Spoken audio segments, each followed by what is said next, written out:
Bien, bien, bien. Bonsoir aux 2 viewers qui sont présents pour l'instant. Bonsoir à tous. Puis, bah, à tous ceux qui regarderont bien sûr, la rediffusion, hein, évidemment. Donc live des 20 000 abonnés, je sais pas si on sera très nombreux puisqu'on m'a fait, à juste titre remarquer, Jack, tu te reconnaîtras, que, bah, le samedi soir, les gens étaient plutôt en famille ou devant la téloge ou en train de jouer entre potes. Donc bah, écoutez, on verra bien si on est nombreux ou pas, s'il y a de l'interaction ou pas. Sinon, bah, tant pis, ça aura le mérite, d'avoir eu lieu. Euh, et puis, de toute façon, il y aura après la rediff qui sera dispo sur la chaîne YouTube également pour suivre en différé pour ceux que ça intéresse. Donc le programme globalement ce soir, ça va être bah, ce que vous avez vu dans le titre et dans la notif, hein, c'est-à-dire que bah, c'est le live des 20 000 abonnés, donc bah, bien sûr le but c'est quand même de marquer le coup avec un truc un peu spécial, mais c'est aussi de vous donner quelques indices sur l'énigme des 10 000 abonnés pour pouvoir la démarrer. J'ai un viewer qui est quand même très très bien avancé, il est à 2 étapes de la fin, donc clairement il va pas tarder à finir, et le premier qui la finira aura un joli petit colis avec quelques cadeaux à l'intérieur, histoire de le remercier de son investissement. Donc je vais vous donner deux trois infos pour pouvoir démarrer un petit peu. On va se rendre sur la chaîne YouTube, histoire de voir un peu la vidéo de démarrage et d'énigmes. On va aussi essayer de voir un petit peu ce que peut devenir la chaîne Twitch. Est-ce que ça sera que du gaming ou pas? Parce que c'est pas forcément mon intention que ce soit que du gaming, même si ça en fera bien évidemment partie et en très grosse majorité. Le but étant bien sûr de continuer d'avoir vraiment la chaîne YouTube dédiée pour tout ce qui est techno, photo, etc. Et la chaîne Twitch qui soit plus dédiée gaming, mais avec la possibilité quand même voilà, de lancer des interactions. Genre, alors j'ai pas encore testé puisque c'était réservé aux affiliés, je suis affilié depuis à peine 1 heure. Donc pareil, Cocorico aussi, hein, ça fait un live pour fêter deux choses. Mais voilà, par exemple, visiblement, je peux créer des sondages. Donc on va tester ça.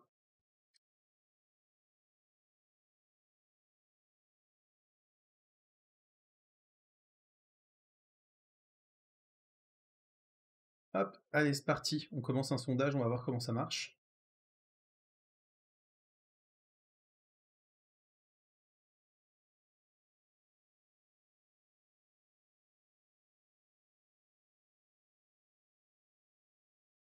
Je vois que ça vote, effectivement. C'est sympa. Ok. Donc ça me permet, moi, de voir les résultats. Ok, comme ça, d'accord. Ça m'ouvre une pop-up. Bon, bah voilà, ça me permet de tester avec vous en direct. Merci à ceux qui ont voté pour me permettre de voir un petit peu comment ça fonctionne. N'hésitez pas à interagir aussi sur le chat, hein, si vous avez des questions, puisque le but c'est aussi donc, j'y venais, de faire une FAQ. Donc si vous avez des questions sur moi, sur mon travail, sur mes passions, sur la chaîne Twitch, sur la chaîne YouTube, sur mes vidéos, sur mon flux, sur tout ce que vous voulez, grosso modo, et bah, vous hésitez surtout pas à les poser, et bah, dans la limite du possible, je vais essayer d'y répondre. Et bah, merci SPO CSGO. Je suppose que c'est toi le viewer dont je parlais tout à l'heure qui est très avancé sur l'énigme des 10 000 abonnés. Je suppose, puisqu'il y a SPO dans ton pseudo. Après, tu pourras peut-être me le confirmer sur le chat si c'est bien toi. Donc voilà, donc effectivement, ça me permet d'avoir quelques petites interactions et tout ça, c'est des choses que je n'ai pas sur YouTube en fait. C'est pour ça aussi que la chaîne Twitch peut avoir un intérêt pour des lives non gaming. C'est que bah voilà, les interactions sondages, les chats réservés aux followers pour pouvoir limiter le chat si à un moment il y a trop de gens qui commencent à être connectés ou des choses comme ça, bah ça peut permettre effectivement d'avoir une interaction un peu plus posée et un peu plus interactive avec vous. Donc voilà, Twitch a aussi cet intérêt-là et c'est quand même sympa. Ouais, ok, donc c'est bien toi. Bon bah parfait. Donc ça va te permettre de donner les détails quand je vais lancer la vidéo YouTube pour montrer un petit peu, histoire d'aider un peu les gens à démarrer. C'est cool que tu sois là, ça me fait vachement plaisir. Surtout que tu as vachement, vachement avancé sur l'énigme, donc ouais, clairement, je pensais pas que les gens qui s'y mettraient iraient si vite. Et voilà, vous êtes deux pour l'instant, vous y êtes mis, et bah ouais, vous avancez pas mal, quoi. Donc ça fait plaisir. Ah oui, voilà, puis là j'ai le résultat du sondage après qui apparaît beaucoup plus visiblement dans mon gestionnaire de stream. Ok, bon, bah voilà, ça me permet de voir un petit peu ce que ça donne. Donc voilà, donc comme je vous le disais, n'hésitez surtout pas si vous avez des questions, hein, c'est aussi le but de faire une petite fac, donc voilà, il y a pas spécialement de tabou, à deux, trois exceptions près, pour ne pas vous voir sonner forcément à ma porte comme ça trop facilement, mais sinon, pour le reste, vous n'hésitez pas, les questions sont les bienvenues. Donc, on va regarder un petit peu l'énigme des 10 000 abonnés, puisque SPO est en ligne, hein, ça va être plus simple. Alors, pour le coup, j'avais pas prévu le truc au départ. Ah, encore un follow. Shamrocking, eh ben, merci à toi. Merci à toi pour le follow, ça fait plaisir, bienvenue. Alors, on va aller voir l'énigme des 10 000 abonnés. Et Speechy aussi, bienvenue à toi. Merci pour le follow.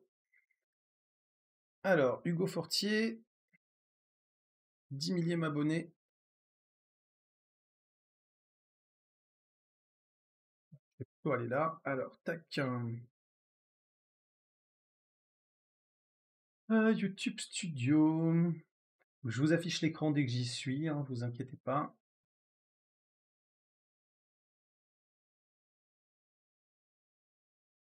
Alors, le court-métrage, le 10 millième abonné. Tac.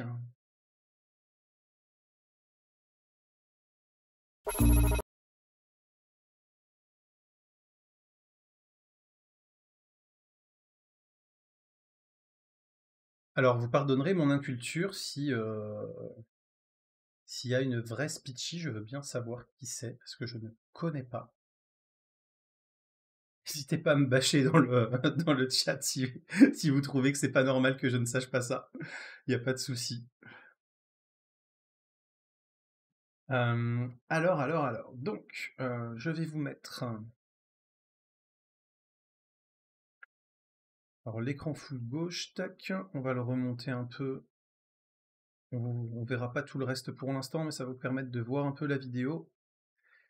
Et puis bah SPO après, hein, si tu veux commenter un petit peu dans le chat et donner 2-3 indices aux gens, tu n'hésites surtout pas. Voilà, on va mettre ça comme ça. Tac. Alors.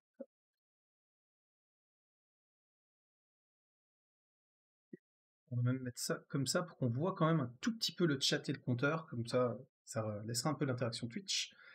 Hop là, voilà, donc je vais couper le son par contre pour pas que vous ayez le son si ça veut parler. Mais donc voilà, ça c'est un court-métrage que j'avais fait lors des 10 000 abonnés. Donc les 10 000 abonnés, c'était il y a 16 mois. Pour fêter ça, donc on était avec Jonas, Alexandre et Aurélien, si je me souviens bien, on était tous les quatre. Donc voilà, j'avais écrit un petit scénario où en gros, on se réunissait pour fêter justement les 10 000 abonnés. Et donc, eh bien, on était à 9 900 et quelques jours où on faisait ça. Et on se mettait devant la télé, voilà, là on voit, on était à 9 992, on discutait un peu de la chaîne, on discutait un peu de tout ça, et on arrivait à 10 000 abonnés, et ça redescendait à 9 999. Et voilà, l'énigme c'est de faire tout un petit parcours sur le web, donc SPO qui est en ligne l'a déjà bien avancé, comme je le disais, et d'utiliser un peu cette énigme pour parcourir un peu tous les réseaux sociaux de la chaîne, et voilà, pour découvrir qui est ce fameux 10 millième abonné qui s'est désabonné exprès pour m'embêter. Voilà, donc SPO, je ne sais pas si tu es donc toujours en ligne, si tu veux donner 2-3 infos sur comment tu as fait la première énigme qui est contenue dans cette vidéo, tu n'hésites pas à expliquer un peu ton process, ce que tu as vu et comment tu t'y es pris. Ouais, voilà, parfait, si tu es toujours là, super. J'ai commencé l'énigme pas évident. Oui, ah bah après, le but c'était pas que ce soit trop facile non plus, mais que ça reste accessible, c'est-à-dire que j'ai essayé de faire l'énigme de manière à ce qu'il n'y ait pas besoin de connaissances particulières. Vous n'êtes pas obligé d'être bon en maths, il n'y a pas de culture générale, il n'y a pas de choses comme ça. Techniquement, c'est réalisable à partir du moment où vous maîtrisez un tout petit peu les outils informatiques et les réseaux sociaux, et où vous avez un tout petit peu de logique. Voilà, mais effectivement, elle n'est pas évidente pour autant, dans le sens où il faut quand même se creuser, et effectivement, SPO m'avait dit qu'il avait quand même mis un petit peu de temps à réussir à trouver un peu ce qu'il fallait. Il faut être sur PC et pouvoir regarder en 0,5, ou alors avoir un écran 360 Hz. Ou de Speechy derrière soi.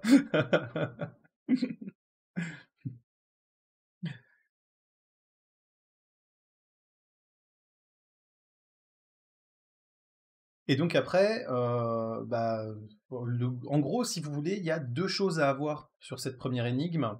Effectivement, donc déjà, le regarder en 0,5, c'est évident, parce qu'il y a en gros des mini-choses qui sont cachées dans l'image.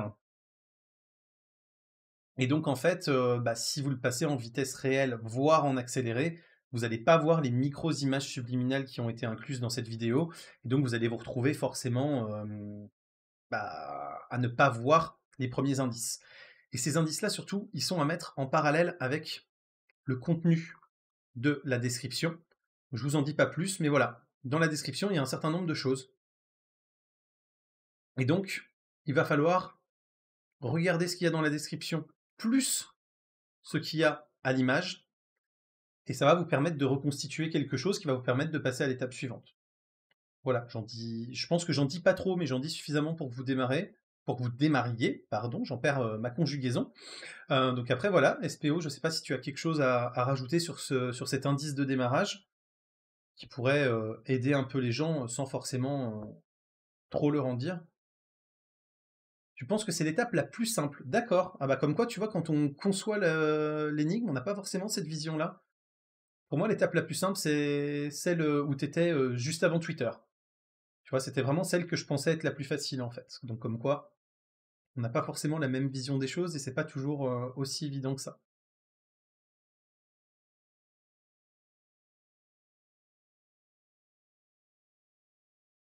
Et donc voilà, donc bah, pour ceux qui veulent participer, vous n'hésitez pas, hein, sur la chaîne YouTube, vous avez tous les liens de toute façon dans l'interface Twitch pour ceux qui sont là, et puis pour ceux qui regarderont la rediff YouTube, bah, directement sur YouTube.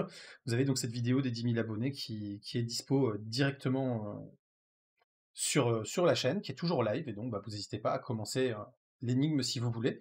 Après, sachez que sur le Discord de la chaîne aussi, SPO y est, donc éventuellement, si après vous voulez communiquer ensemble pour avancer petit à petit, etc., bah, vous n'hésitez surtout pas à venir. Alors, Shamrocking, je vais pouvoir me permettre de te répondre un petit peu. SPO m'a dit qu'il avait commencé il y a 10, 12, quinzaine de jours à peu près. Bon, après, voilà, je suppose qu'il a quand même pas fait ça H24, le pauvre, sinon, sinon c'est dit qu'il était vraiment déter. Il y a combien d'étapes? En gros, il y a 11 étapes principales. Donc après, elles sont pas toutes aussi compliquées, hein. Il y en a des beaucoup plus simples que d'autres, quand même.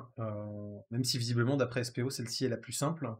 Mais voilà, tout est lié au 9999e et au 10 millième abonné, en fait. Donc après, voilà, ça va vous emmener de réseau social en réseau social,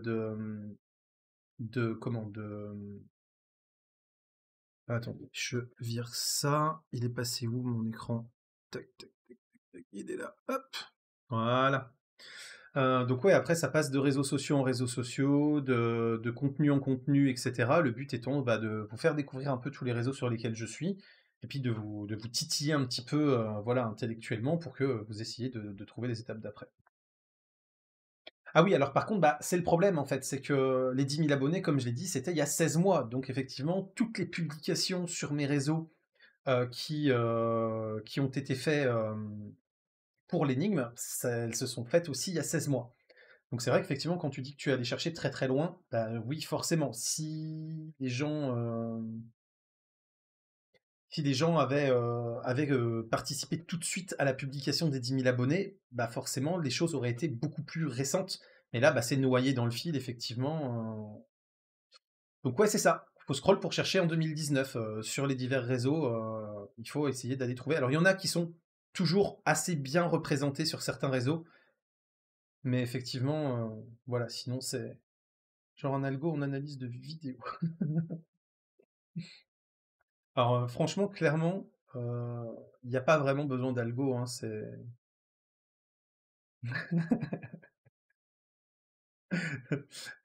SPO, c'est le plus avancé, mais on dirait limite que c'est un supplice, alors que franchement, moi, tu m'as semblé ultra déter et j'étais ultra impressionné, en fait. Parce que t'as quand même super bien avancé et ouais, t'as vraiment trouvé des trucs où je pensais que ça serait compliqué et tu me dis que la première étape était la plus dure, donc en fait, je pense que là, une fois que tu auras fini ton rush, là, si tu t'y remets un bon coup, en maximum une journée, ça doit être bouclé, quoi, parce que les dernières étapes sont vraiment, vraiment faciles.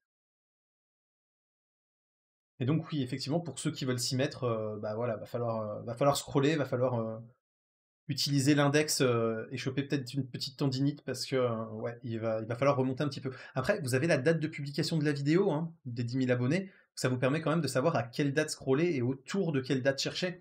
Donc vous avez au moins cet avantage-là, c'est que même si vous devez chercher loin, vous n'êtes pas obligé de vous retaper les 6 derniers mois ou la dernière année, parce que c'est déjà encore trop récent. Et donc il va falloir vraiment que vous alliez chercher encore plus loin pour réussir voilà, à avoir tous les indices. Si vous le voulez, hein, comme je vous ai dit, hein, vous allez sur le Discord, vous n'hésitez pas, s'il faut que je vous crée un channel spécifique où vous pouvez discuter tranquillement de tout ça pour avancer gentiment et vous stimuler mutuellement, vous n'hésitez pas, hein. J'ai même pas réussi la première étape, ça parle de 15 étapes. Ouais, alors vraiment, SPO après, voilà, à son ressenti par rapport à sa logique, à son regard, à sa façon de raisonner, la première étape pour moi était vraiment la plus difficile et c'était vraiment la porte d'entrée, c'est-à-dire il fallait trouver la clé pour commencer les énigmes. Donc, à mon sens, une fois que tu as trouvé cette clé, en fait, c'est beaucoup plus facile et il y a beaucoup plus de chances que tu réussisses les autres. Voilà. Surtout qu'après, la plupart sont dans la même logique, en fait. L'étape la plus dure était l'étape la plus simple. Ouais, en gros, c'est un peu ça.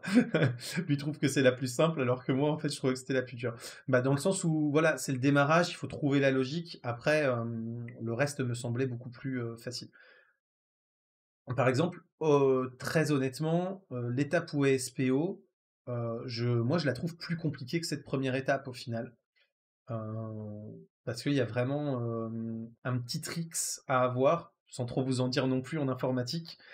Et voilà, il va y avoir un moment où forcément ça va prendre du temps, quoi. Oula, 7 messages ont été supprimés par un modérateur. What is it? Alors, attends. Euh, je débute. Comment je fais pour te déban? S'il n'y a pas de raison. La modération, la modération. Ah, c'est bon, ok, super. Ah, c'est que t'as mis trop de majuscules. Alors attends, faut que je désactive la possibilité d'un bot de ban les gens, parce que ça c'est juste... les bots sont débiles, donc ils devraient pas avoir le droit de ban des gens. Alors, spam protection, excess caps, disable. Hop. Vas-y, réessaye, Cham, de remettre des grosses majuscules partout. Pour voir, normalement c'est désactivé et ça devrait le faire. Ok, non, ça marche pas. Super. Alors, excess emotes, ok. Excess symbols, ok. Repetitions, on désactive aussi. Ça, on désactive aussi. Ok. Ouais, je tiens un nouveau clavier. Ouais, je voudrais surtout que le Nightbot, il ait pas la possibilité de kill des gens. Alors, attends, communauté. Où est-ce que je peux trouver... S'il y en a un qui sait où je peux trouver tout ce qui est modération pour déban Shamrock, je prends.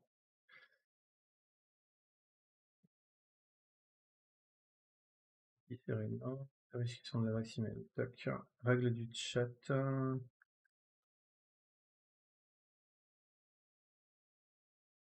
as un écho en bas du chat normalement. Ouais, effectivement. Tac. Message supprimé. Chat en pause. Tac.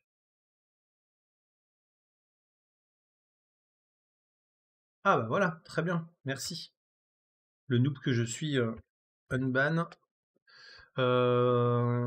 Shamrock ING. Tac. Parfait. Merci SPO pour le noob que je suis sur Twitch. En plus, c'est moi qui t'ai demandé pour servir de cobaye de Nightbot et tu te fais ban. J'adore. Ouais, on sent le mec qui s'est fait ban plein de fois et qui a dû dialoguer avec les modos pour expliquer comment se faire des bans.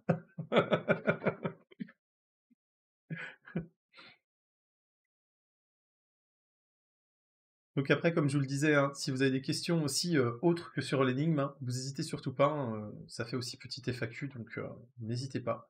Toute question est la bienvenue. Alors, après, sur l'avenir de Twitch, donc comme vous l'avez vu, j'ai le Nightbot qui vous spam aussi un petit peu régulièrement. Ah bah vas-y, hein, hésite pas SPO, hein. On les commence une par une, tu fais ta petite liste, et puis vas-y, hein, la 1, la 2, la 3, la 4, la 700. Tu n'hésites surtout pas. Donc comme je vous l'ai marqué, là, si vous voyez, si vous faites point d'exclamation cadeau, normalement, tac, voilà. Ça, c'est l'idée que j'ai eue pour dire que les subs, en gros, le but, c'était pas de continuer de m'enrichir, entre guillemets, non pas que je sois riche, mais voilà, mais qu'en fait, le but, c'était de les rendre d'une certaine manière. C'est-à-dire qu'à chaque palier de 10 subs, chaque mois, j'offrirai des clés de jeu, et le but étant de réinvestir l'argent que je touche avec les subs dans des clés de jeux vidéo. Et donc, comme la chaîne Twitch sera essentiellement sur du jeu vidéo, et bah, le but, c'est vraiment voilà, de permettre de gagner des clés de jeu.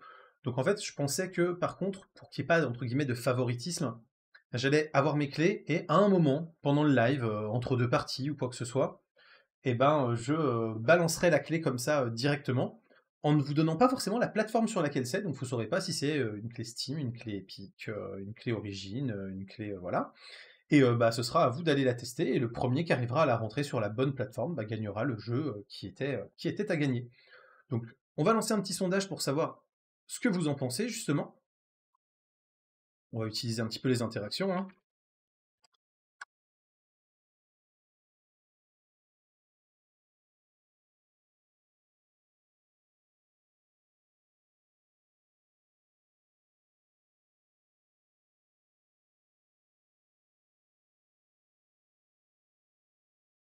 Allez, des réponses pourries, mais c'est pas grave. Hop.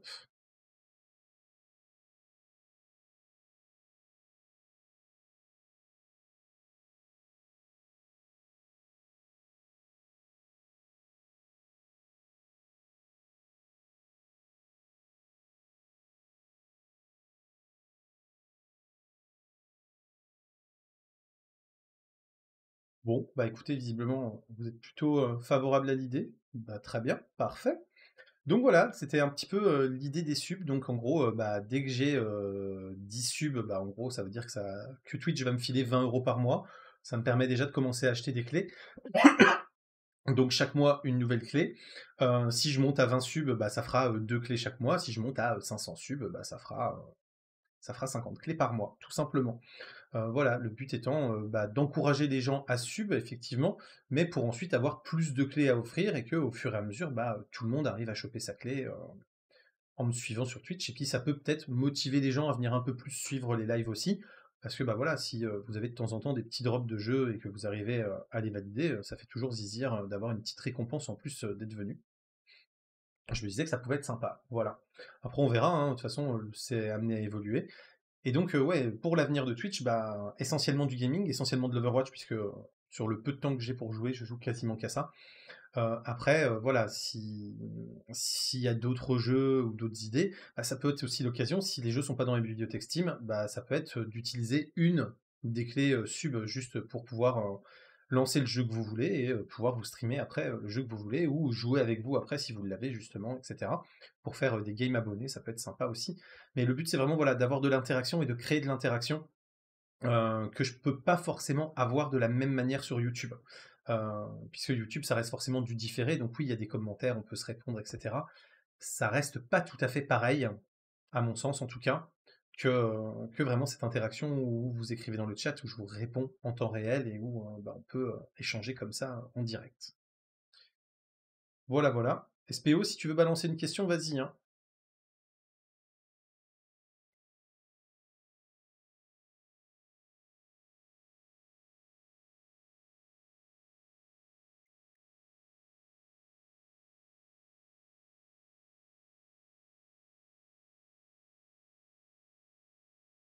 SPO ou d'autres d'ailleurs, hein.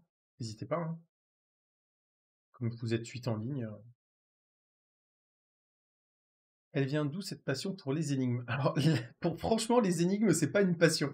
J'aimais beaucoup quand j'étais petit, euh, mais j'ai pas une passion spéciale pour les énigmes. Je vais pas sur des sites d'énigmes régulièrement. J'achète pas des bouquins d'énigmes. Je m'achète pas des casse-têtes en mode Fabien Olicard. Je veux résoudre des casse-têtes en difficulté 10 sur 10. Mais pour les 10 000 abonnés, j'avais vraiment envie de marquer le coup avec un truc différent et un truc là encore interactif, c'est-à-dire que j'allais vraiment créer quelque chose qui sortait de mes habitudes, qui sortait de ma zone de confort pour les abonnés et en me disant, bah voilà, les plus fidèles qui ont vraiment envie de suivre ce que je fais bah, vont aussi s'intéresser à l'énigme pour pouvoir voir un petit peu ce que j'ai à leur proposer. et c'est vraiment venu de là, en fait. Donc, j'ai mis combien de temps pour faire ça? Vive les QR codes, j'ai galéré. Comme ça, en plus, ils vous donnent des petites infos et des petits spoils sur les étapes d'après, tout en douceur. Alors, j'ai mis combien de temps? À la pensée d'énigme, globalement, je dirais à peu près 2 grosses journées, mais espacées, hein, ça n'a pas été, 2 journées de suite. Donc, ouais, des QR codes toute ma vie. Donc voilà, donc effectivement, ouais, j'ai eu 2 grosses journées de boulot, mais réparties, c'est-à-dire que j'ai bossé sur 1 ou 2 heures en me disant je voudrais faire aller les gens sur tel et tel site, et puis je pourrais faire des liens comme ci, comme ça. Petit à petit, j'ai cherché d'autres idées, d'autres types de codage, voilà, d'autres interactions possibles. Donc effectivement, comme tu l'as dit, il y a les QR codes, il y a les fameux liens un peu cachés, il y a les images qui permettent de savoir vers quelle autre plateforme basculer, etc. Comme ça, je vous donne encore deux, trois autres indices. Et oui, bah voilà, les QR codes, c'était aussi un moyen d'avoir un truc qui soit interactif, qui soit accessible à peu près tout le monde, surtout maintenant que le Covid est passé par là et qu'on a tous eu à utiliser des QR codes pour avoir les cartes des restos, pour voilà ce genre de choses. Donc en plus maintenant, même ceux qui ne savaient pas utiliser un QR code avec leur téléphone le savent forcément aujourd'hui, ou alors ils sont restés dans leur grotte pendant 2 ans. Et donc c'est vrai que bah voilà, le but c'était vraiment de créer ça, mais pas de passion particulière pour les énigmes, autre que voilà, de me creuser un peu les méninges et d'essayer d'utiliser ma cervelle. Après voilà, j'ai pas la prétention que mon énigme soit forcément ouf de dingue, hein. Je veux dire, ça reste des procédés très basiques, mais voilà. Et après, effectivement, une fois que je l'ai pensé, pour finir de répondre à ta question complètement, la réalisation en elle-même, c'est-à-dire bah, écrire la vidéo des 10 000 abonnés, pour lancer donc la première énigme avec cette phrase finale où je vous propose de trouver le 10 000e abonné avec moi. Ça, pour le coup, l'écriture m'a pris à peu près 2 jours. On a eu une grosse journée de tournage avec les gars, où vraiment je les ai fait lever aux aurores. On est allé chez mes parents en plus, alors que c'est à peu près 1 heure de route de chez chacun de nous. Donc voilà, et il fallait qu'ils y soient à 7h30 ou 8h, un truc comme ça, pour qu'on démarre, parce que je savais que ça allait être une grosse journée. On a fini vers 18-19h pour remballer. Donc ça, une grosse journée de tournage. Une bonne grosse journée de montage aussi. Et puis après, tu ne l'as pas encore vu et personne pour l'instant ne l'a pas encore vu, mais il y a aussi 2 très courtes vidéos où bah, tu découvres le 10 000e abonné. Donc je vous spoil pas trop pour vous dire sur qui le joue. Et donc voilà, ça pour le coup, ça a été assez rapide à tourner. Ça m'a pris peut-être une petite demi-heure. Après, il y a eu tout le temps de montage. Tout le temps donc pour glisser tous les indices sur les diverses plateformes, etc. Et essayer de tester aussi mon énigme, c'est-à-dire que je l'ai refaite de A à Z en me cachant complètement tout ce que j'avais mis, de manière à vraiment... Ah ouais, c'est ça, le but c'était ça, c'était qu'en plus que le premier qui y arriverait aurait un petit colis de ma part après, avec 2 3 cadeaux de choses qu'on m'a envoyées pour tester sur la chaîne, etc., que j'utilise pas, donc autant faire plaisir à quelqu'un. Il y avait aussi ce côté, il y a vraiment une vraie récompense pour tout le monde à la fin d'avoir réussi à trouver ce 10 000e abonné, quoi. Donc voilà, et ouais, après, ouais, tout ce qui est donc test clairement de l'énigme une fois qu'elle a été finalisée, mise en ligne, euh, ouais, ça m'a repris encore une grosse demi-journée histoire de tout vérifier et puis de gérer tous les trucs où je m'étais planté, quoi. Game Staline, merci beaucoup pour ton follow. Bienvenue. Et donc ouais, voilà, ça m'a pris quand même pas mal de temps. Et pour le coup, le plus long, en fait, ça a été donc effectivement la conception et le tournage. Et ça a été aussi donc effectivement la mise en place, parce qu'à l'époque, je n'avais que de la DSL. C'est d'ailleurs pour ça qu'à l'époque, toutes mes vidéos étaient en 1080p et pas en 4K. Et bah, c'est vrai que rien que l'upload, pour vous raconter la petite anecdote, en fait, tous mes uploads, j'avais pris un forfait chez Bouygues Télécom qui était en illimité week-end. Et je mettais les vidéos sur mon téléphone, j'allais au milieu de mon jardin pour ne pas avoir les gros murs de la maison qui bloquent le signal, et j'uploadais ça avec mon téléphone, le bras en l'air dans le jardin. Si les voisins me voyaient, je pense qu'ils devaient me prendre pour un con et pour un dingue, parce que j'essayais vraiment de m'orienter en fait vers l'antenne, et j'avais en permanence la vitesse d'upload qui était, et j'étais comme ça en train de chercher le meilleur réseau pour que ça upload le plus vite possible. Et donc, je vous laisse imaginer, voilà, quand vous avez une vidéo de 3-4 minutes qui fait 2 gigas, bon, vous restez un quart d'heure dans le jardin, ça passe. Quand vous avez une grosse vidéo de 25 minutes, 30 minutes que vous voulez publier, qu'il faut que vous restiez 2 heures et demie dans votre jardin pour faire l'upload avec le bras en l'air, franchement, c'était juste un peu n'importe quoi. Donc voilà pour la petite anecdote. Les voisins m'ont vu pendant 1 an et demi à peu près, sortir 1 ou 2 fois par semaine. Des fois, j'étais en peignoir ou en calbute parce qu'il était tard et que je voulais juste uploader ma vidéo pour le lendemain parce que j'étais à la bourre pour la faire. Donc voilà, et bah ça fait partie aussi des, des uploads pour le 10 millième abonné, puisque j'avais pas encore la fibre à l'époque, et donc j'étais obligé de ruser comme ça avec la 4G en illimité week-end.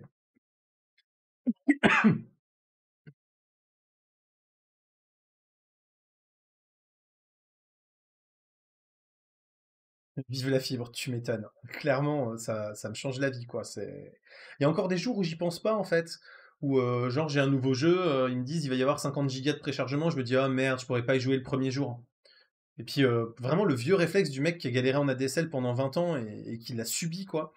Et au final, à chaque fois, c'est le truc qui fait 80 gigas en 40 minutes, c'est torché. Et effectivement, je peux jouer forcément le premier jour sans problème. Et c'est vrai que ça, ouais, ça fait encore bizarre. Ça fait un peu plus d'1 an maintenant que je l'ai, la fibre, et j'arrive toujours pas à avoir ce réflexe de me dire, bon bah c'est bon, la connexion elle tient la route et je vais pas être embêté, quoi. Mais entre autres, ça permet aussi de pouvoir commencer à faire du live Twitch correctement. C'est aussi pour ça que j'ai changé de GPU récemment, parce que ma vieille 980 Ti avait un peu de mal et n'arrivait pas à soutenir du jeu et du stream correctement. Et donc là, maintenant que j'ai la 3080 Ti dans la machine, c'est beaucoup beaucoup plus stable et beaucoup beaucoup plus efficace.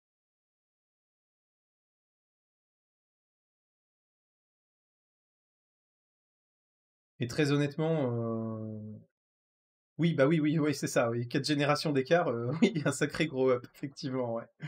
Et au final, je pensais vraiment que le proc ou des choses comme ça allaient vraiment être à la ramasse parce qu'ils avaient le même âge que ma 980 Ti. Et pour l'instant, ça passe bien en fait. C'était vraiment, vraiment le GPU qui avait besoin d'être upgrade pour que la config soit OP, quoi. Une nouvelle vidéo sur la box fibre à choisir, ça m'intéresse. Alors, je vais être très, très, très honnête. Depuis que j'ai eu la fibre, j'ai déjà fait 2 opérateurs. Au début, j'avais pris Orange parce que je restais convaincu que le réseau Orange était quand même vachement plus efficace, vachement plus performant, que c'était eux qui investissaient le plus dans tous les chiffres de l'ARCEP, etc. Donc c'était eux qui devaient avoir le meilleur réseau. Et bah en fait, je me suis rendu compte que Orange bridait pas mal des choses et que c'était pas du tout le cas quand je suis passé chez SFR. Alors j'avais pas du tout envie de passer chez SFR parce qu'ils ont quand même une sale réputation sur les on vous rajoute des options, on vous demande rien, on vous change de forfait, on vous demande rien, on vous réengage, on vous demande rien. Mais ils avaient une super offre avec Red, où ça me coûte 25 balles par mois pour avoir de la fibre avec des débits max. Donc bon, je me suis dit que ça méritait de tenter. Et je me suis rendu compte en même temps, à ce moment-là, que clairement, Orange, c'était pas qu'ils avaient un mauvais réseau, c'est qu'en plus, ils bridaient certaines connexions. C'est-à-dire que par exemple, quand je téléchargeais sur les serveurs de Blizzard, au hasard, j'étais bridé à 60 ou 70 mégaoctets par seconde, et c'était fixe, quoi. C'était vraiment cette vitesse-là et pas une autre. On sentait bien que c'était pas juste la connexion qui était à ce niveau-là, parce que sur d'autres sites, je pouvais monter à mes 120 mégaoctets secondes sans problème. Et depuis que je suis passé chez SFR, bah, je peux monter à 120 mégaoctets secondes quand je télécharge un jeu sur les serveurs Blizzard, par exemple. Autre exemple, sur mes uploads de vidéos, quand j'uploadais mes vidéos sur YouTube, j'étais stack à 300 mégabits seconde. Et c'était vraiment 300 et pas 301, quoi. Et pareil, j'avais ouvert un ticket chez Orange en leur disant, est-ce que c'est vous qui bridez? Ils m'avaient dit, non, non, non, on bride rien, il n'y a pas de souci, c'est full option. Et bah, quand je suis passé chez SFR, alors que c'est toujours la même fibre, la même connexion, hein, j'ai juste changé de box et d'opérateur, et bah, j'arrive à uploader à 450, 460, 480 mégabits seconde sur YouTube. Donc ça me montre bien aussi qu'il y avait réellement une limitation des capacités vers YouTube qui était arbitrairement bridée par Orange. Donc en termes de réputation, ils sont pas ouf, mais Jonas, que vous voyez régulièrement sur la chaîne, entre autres pour les configs de référence, est chez SFR depuis un moment. Moi, là, j'y suis depuis à peu près 6 mois. Et bah, objectivement, le rapport qualité-prix est bon et surtout, bah, ils n'appliquent pas ce genre de bridage que j'avais chez Orange. Donc déjà, entre les deux que j'ai testés, Orange ou SFR, j'aurais quand même tendance à conseiller SFR, même s'ils n'ont pas une réputation folle, alors que pour le coup, Orange a un super SAV, un super service client, ce qui est vraiment pas le cas des SFR, mais voilà, en termes de connexion pure et de performance pure, je peux que te conseiller d'aller chez SFR. Voilà, voilà.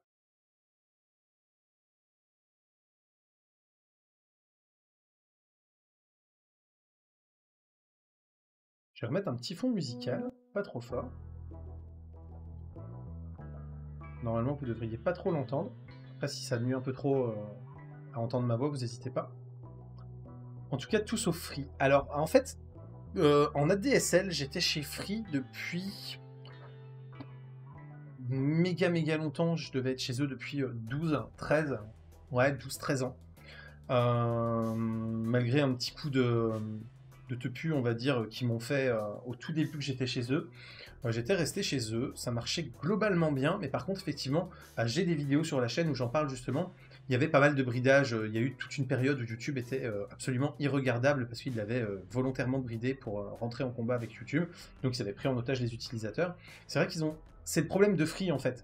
Ils ont les box les plus innovantes, c'est presque les plus agressifs sur le marché, même si en termes de prix maintenant c'est plus tout à fait le cas. Mais en termes d'innovation, de box nouvelles et de box performantes, ils se posent quand même là, hein, par rapport à plein d'autres. Par contre, effectivement, ils ont tendance à prendre les utilisateurs en otage dès qu'ils ont une revendication, quoi. C'est-à-dire que bah, vous voulez regarder YouTube, bah ouais, mais là ils sont en conflit avec Google et avec YouTube, et bah vous allez avoir un truc qui rame. Alors que dès que vous allez passer par un VPN, hop, ça marche. Donc vous voyez bien que c'est un filtrage arbitraire pour que pour dire à YouTube, bah vous voyez, on propose un service dégradé à nos abonnés, il va falloir passer à la caisse si vous voulez que ça s'arrête, quoi. Donc c'est vrai que c'est surtout ça pour moi le problème de Free, c'est effectivement ce problème-là. Et effectivement, pour la petite anecdote aussi, quand j'avais souscrit ma ligne chez Free, la toute première, ils devaient m'ouvrir ma ligne, ils ont mis 10 plombes. On venait d'emménager dans un appart où il n'y avait pas de ligne encore, hein, donc on devait l'ouvrir. Ils ont mis 10 plombes à le faire, et comme ils tardaient trop, ils m'ont dit, vous allez chez Orange, enfin chez France Télécom à l'époque, vous allez chez France Télécom, vous faites ouvrir une ligne, et puis on va se rattacher dessus. Jusque-là, pas de souci. Je vais faire ouvrir ma ligne chez France Télécom, et je demande à Free de se rattacher dessus. Sauf que ces connards, en fait, ils ont écrasé la ligne. Et donc, bah, j'avais une ligne qui marchait pas. J'avais payé 110 balles pour l'ouverture. En plus, à l'époque, c'était cher d'ouvrir une ligne. 110 euros, hein, on était bien en euros à l'époque, hein, je suis pas si vieux que ça. Voilà, donc ils m'ont écrasé ma ligne. Je leur ai fait un message de réclamation en leur disant « Mais vous avez rien compris, en fait, et c'est vous qui m'aviez dit que... » Et en gros, la réponse que j'ai eue du service client, ça a été « Oui, effectivement, on s'est planté, on a fait de la merde, on a fait une erreur. Mais bah écoutez, tant pis pour vous, quoi, on fera aucun dédommagement, on vous fera aucun geste commercial, et bah, vous réouvrez une ligne, et bah, cette fois-ci ce sera la bonne, et vous pourrez avoir un raccordement qui se fera bien. » Effectivement, la deuxième a été la bonne, mais je suis repassé à la caisse à 110 euros chez France Télécom pour réouvrir une deuxième ligne, pour qu'ils puissent ensuite venir se mettre dessus. Ouais, les fameux raccordements de ligne qui est torpillé par le technicien. Alors là, je sais même pas si c'est le technicien ou si c'est juste le service client qui a refermé une ligne qui venait d'être ouverte en comprenant rien. Mais effectivement, ça a été juste affreux de voir ça, quoi.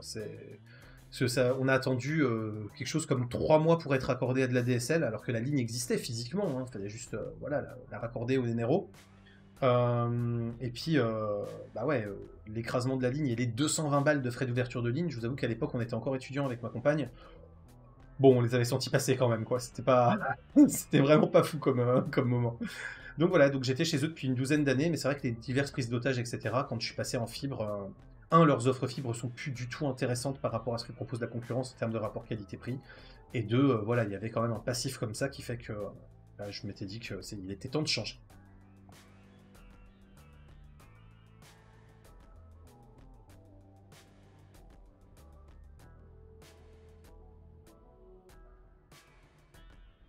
Est-ce que d'autres ont d'autres questions? Aussi bien donc sur moi que sur des trucs techniques comme ça, en photo, en techno.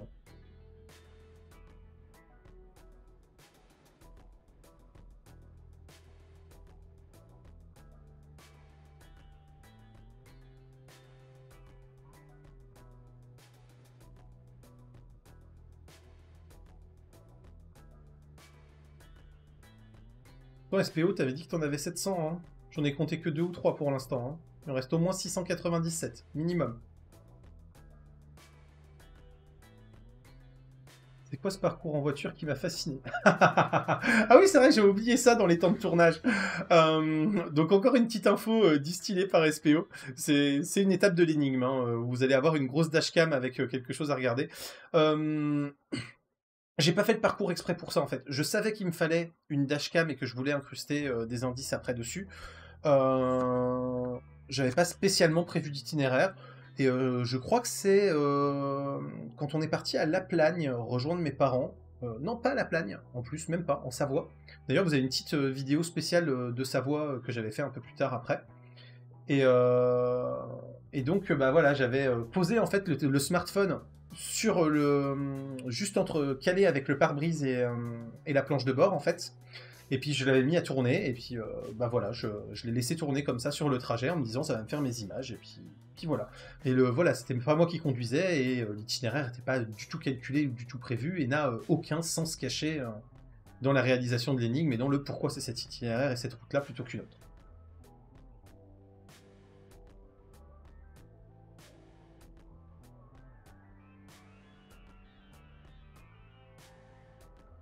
Et toujours pour la petite anecdote, comme ça c'était la plus grosse des vidéos et la plus longue, elle est en 720p parce qu'à l'époque, avec ma capacité d'upload, en fait, si je l'avais mise en 1080p ou en 4K comme elle avait été filmée, j'aurais jamais réussi à la mettre en ligne en fait. Ça aurait été beaucoup trop long.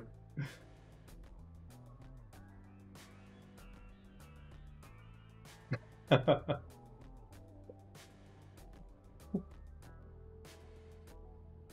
je vais être très honnête avec toi.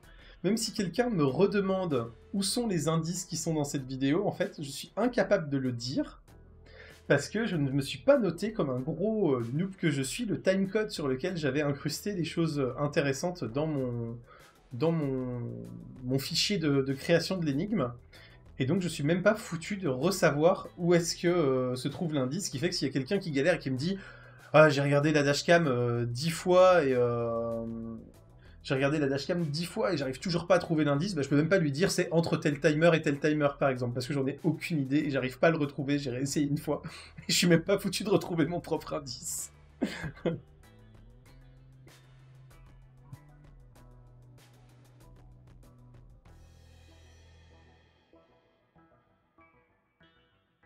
Donc si je comprends bien, Splitchy, tu vis avec SPO, c'est ça?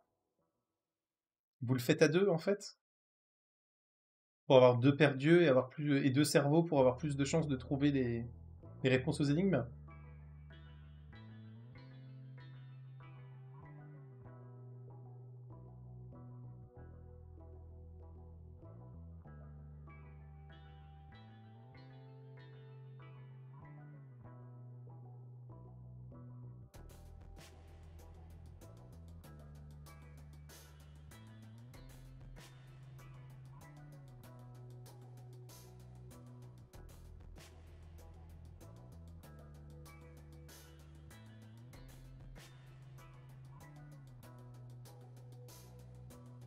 D'accord, je pensais, puisque comme SPO disait qu'il fallait qu'il fallait une Splitchy derrière lui pour pouvoir réussir à avancer, je pensais vraiment qu'en fait voilà vous étiez tous les deux ensemble à essayer de le faire en fait. Ok.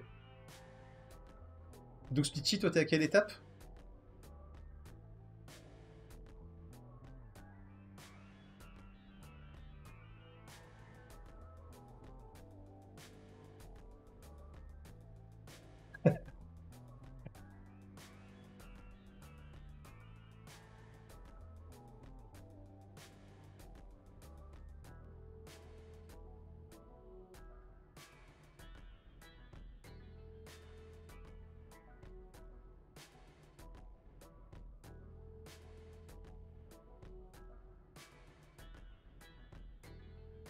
Ah bah c'est ce que je disais en fait après, hein. Voilà, c'est le but effectivement, c'est pas d'orienter vers un truc, c'est enfin vers une façon de faire. Le but c'est vraiment de vous laisser creuser vos méninges quoi. Ah oui, celle d'après les QR codes. Ah oui, donc en fait t'en es au même point que SPO en fait. Ok. Ah ouais, donc vous êtes vraiment au coude à coude. Ça fait une semaine que t'es dessus. Ouais, ok, ça m'étonne pas. C'est à peu près, je pense, le temps que SPO y a passé aussi. Et, euh, et donc ouais, en fait, si vous n'êtes pas ensemble, là vous vous battez pour le petit colis du premier gagnant en fait. Donc, ça met de la pression parce que maintenant il y a vraiment une baston entre deux viewers qui a intérêt à être bien ce colis.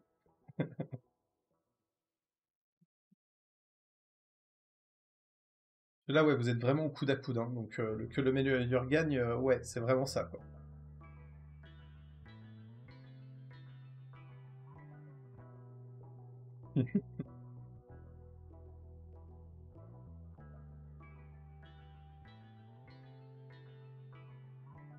Est-ce que vous avez d'autres questions?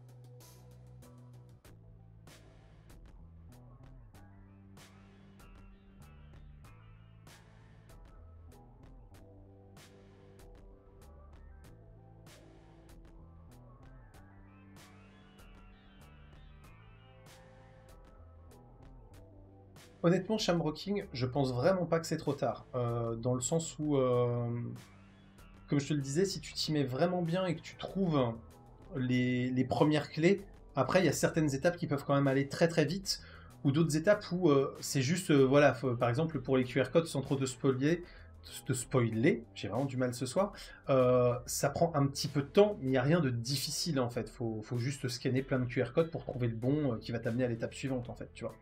Donc clairement, je pense pas que ce soit trop tard. Surtout que sur les deux étapes qui restent, celles où sont SPO et Speechy, en fait, c'est vraiment. Il y en a une des deux où en plus il y a un petit trick où si t'y penses pas, tu peux y passer du temps, alors que si t'y penses, en 3 secondes, c'est réglé. Donc voilà, franchement, c'est vraiment jouable. Et oui, effectivement, comme il dit, faut pas chercher trop loin comme moi. Ouais, voilà, c'est ça. Genre la dashcam dont il parlait tout à l'heure, faut pas s'amuser à noter 100% des plaques d'immatriculation, des panneaux, des directions, des marquages au sol pour voir un peu ce que ça donne, quoi, parce que c'est pas le but en fait. Je voulais aussi ne pas faire un truc qui soit complètement polluant où on se dit non mais l'autre connard là, il aurait pu faire un truc plus simple ou moins chiant quoi. Ton avis sur les jeux de Switch. Donc j'ai la Switch, effectivement. Après, je suis globalement gros joueur PC, en fait, je joue assez peu sur console.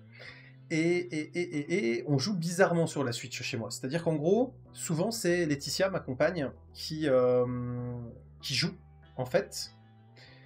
Et derrière, en fait, c'est moi qui la débloque. En gros, je suis un peu son joker, quoi. Genre, je prends l'exemple, par exemple, du Zelda. En gros, c'est elle qui a fait 90% des temples et de l'exploration. Et en gros, je lui ai fait les boss et les temples les plus difficiles, en fait. Essentiellement les temples où il y avait du combat, parce qu'elle galérait. Et ouais, les temples les plus difficiles. Ce qui fait que, bah... Voilà, globalement, je joue assez peu sur la Switch. Et je joue au jeu où ma chérie a envie de jouer, en fait. C'est-à-dire que si elle veut jouer à un jeu, bah, j'accepte d'être son joker et de jouer quand elle a besoin. Et sinon, le reste du temps, c'est elle qui joue tranquillement dans son coin sur la Switch. Et moi, je suis plutôt sur PC. Et globalement, on n'a pas beaucoup de jeux. Hein. On a les deux Zelda, on a Smash Bros. Parce que bah voilà, Smash Bros. Quoi. Je veux dire, ça se pose là, il n'y a pas vraiment d'argumentation à faire. Euh, Qu'est-ce qu'on a d'autre Je sais même plus.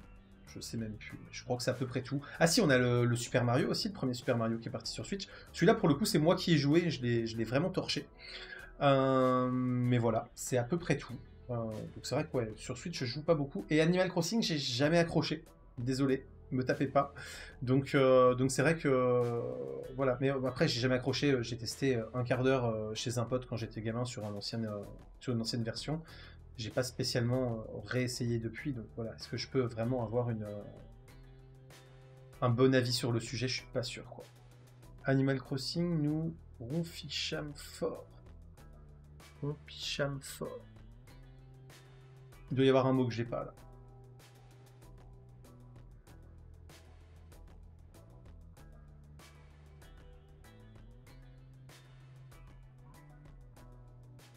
Je suppose qu'il faut avoir joué à Animal Crossing pour comprendre, peut-être.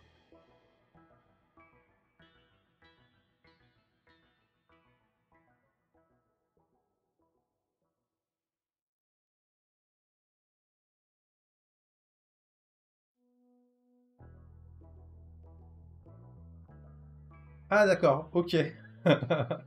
Ouais, bah après, par contre, ouais, c'est le genre de jeu effectivement qui a l'air d'être tellement, tu t'impliques tellement que tu peux vite effectivement être sur ta Switch et y passer des heures monstrueuses et t'endormir. Ouais, c'est ça.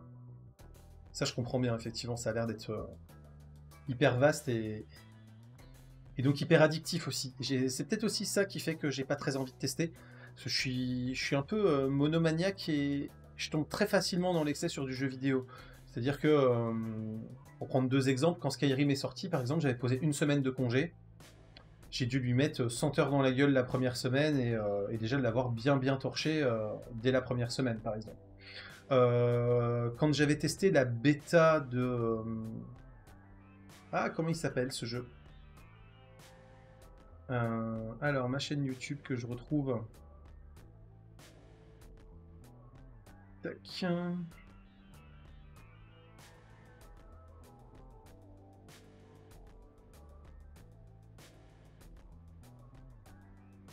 Ghost Recon Wildlands. Voilà, quand j'avais testé la bêta de Ghost Recon Wildlands, j'avais vachement accroché. On avait accroché avec 3 potes en plus, donc comme ça je joue à 4, c'était parfait.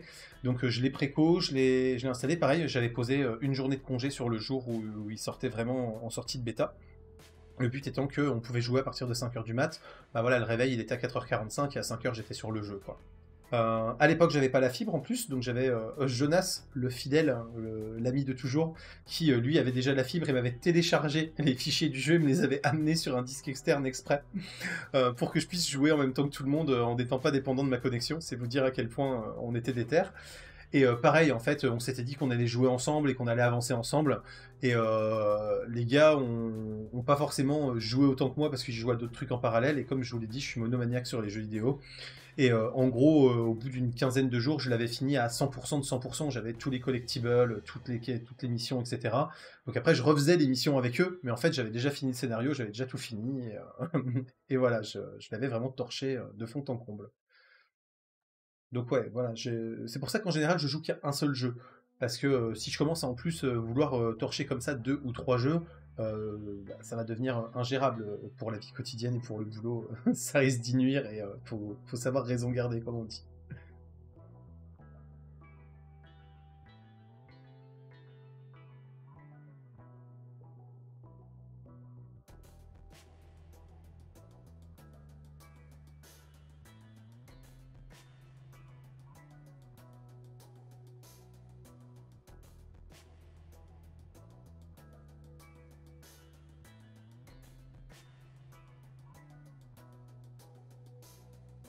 Avez-vous d'autres questions?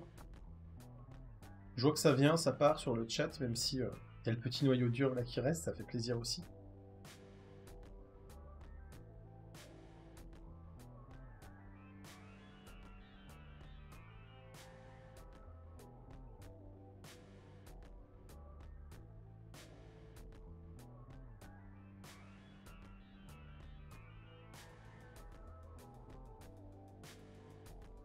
Des projets, dans quel domaine? YouTube, Twitch ou...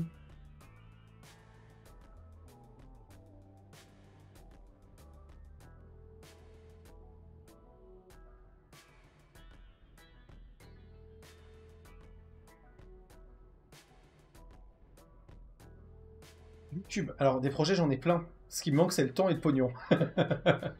Pour être très clair. Des projets, j'en ai plein. Je voudrais surtout pouvoir reprendre l'équivalent de ce que je faisais avec les Hangouts Sonaire. Donc après, je sais pas si toi et les autres, vous êtes suffisamment vieux sur la chaîne YouTube pour vous souvenir de ça ou pour les avoir suivis.